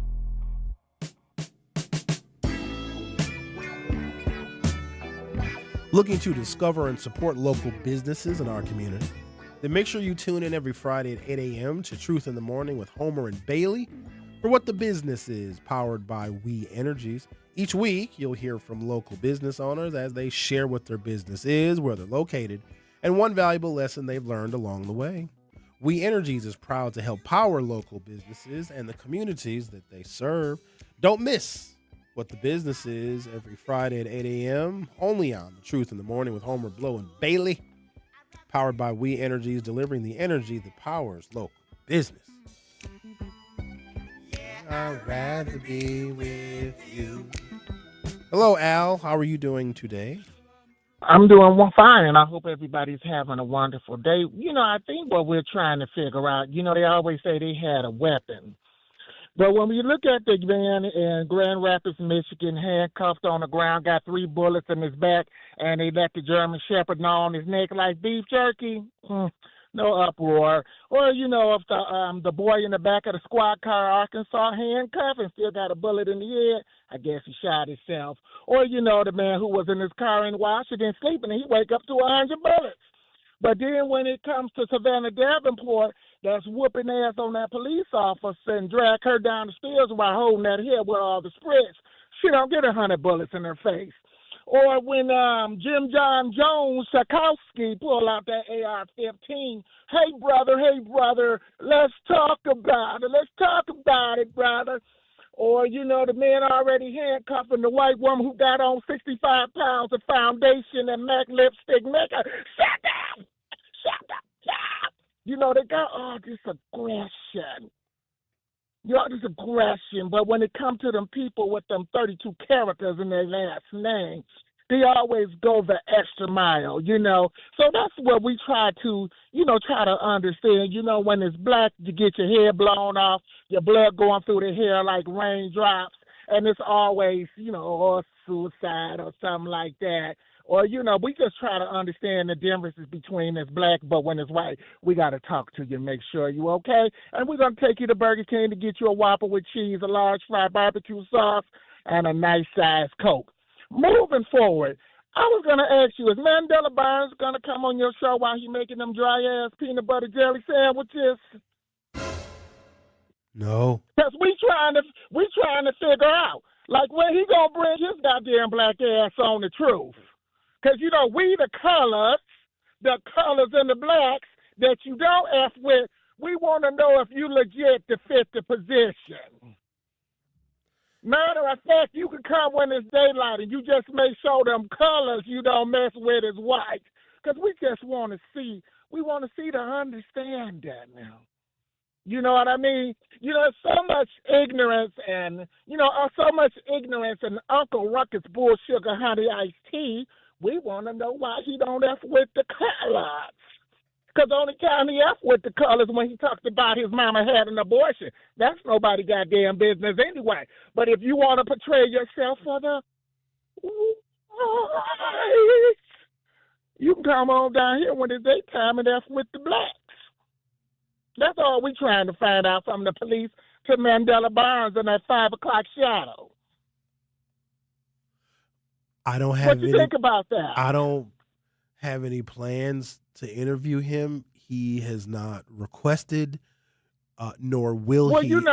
He won't come on my show. Maybe another person's show, because I have openly and vehemently disagreed with most of his policy stances. And also, there's a certain constituency that he is trying to motivate. And quite honestly, Al, it's not us. And if he doesn't want our votes, and if he believes his pathway to the nomination goes around and not through the black community, then I don't want to waste his time or yours. Okay, because I was going to say I was going to donate some raw ground beef and some onions, and bring him some fried water, and he can talk to the colors. Okay? Only thing we just wanted to see where he go, but don't call on the colors when the wife's getting ready to whip your ass. You take your ass whooping like a real OG. Have a good one, everybody. Bye-bye. Bye. Said he was going to bring him some raw ground beef and some onions. Oh, those are cannibal sandwiches. There are many things in this life that I don't understand. Okay? I just don't understand certain things. I don't understand how someone can feel like a they, them. But it's not a bad thing. I'm just Sherwin Hughes just doesn't understand it, okay? I don't understand that. Bruh. I don't understand raisins in potato salad. Damn. I also don't understand how it's a holiday favorite delicacy of the Caucasoids where they literally take raw ground beef, put it on a piece of rye bread with salt, pepper, and raw onion and eat it.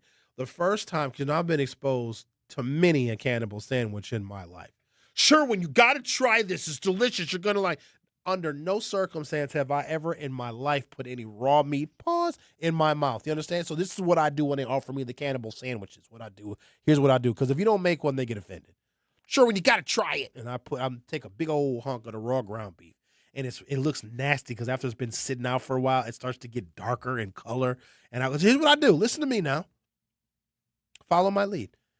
You get you a piece of the rye bread. You get you a piece of the raw ground beef.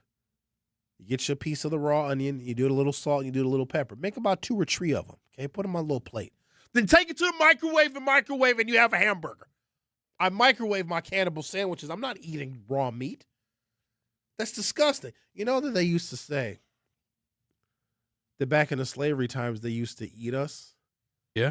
I think that the cannibal sandwich reminds them of when they used to eat us. Also, younger whites, ask your parents, or if you're lucky enough to still have them, your grandparents, what they call Brazil nuts. You know, the little flavorful nut, kind of like a macadamia nut, but with a much more robust flavor.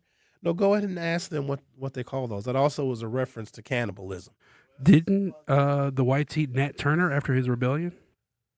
I think they did. They taught him a lesson. Yeah, they thought he had superpowers because he killed so many of them. That's a terror. I wouldn't want to eat a person. What do you think people taste like? Well, you gotta think they don't think of us as humans. They think of us as some kind of food. Yeah, apparently. Well, you know, I'm probably succulent and delicious. Like there's no way I'm not delicious. Hey, that wasn't me. It tastes so good. Hey, wait a minute. That was the lady that was going to bring us the booyah. She never really told me what was in it. Yeah, might have black toes. Yeah, probably black lungs and black feet. But what part of the person would you eat? Like what? Like the thigh, bicep, butt cheek, breast. Breasts would be too fatty. I mean, some nice shoulder meat. Yeah. The booty cheek would be the one I'd be trying to eat. You already eat booty. Oh, yeah. So, you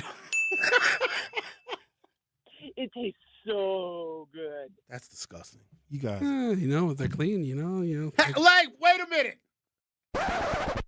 Make sure you They guys all up in their booty hole. sign up for the Hughes Views 414 YouTube page.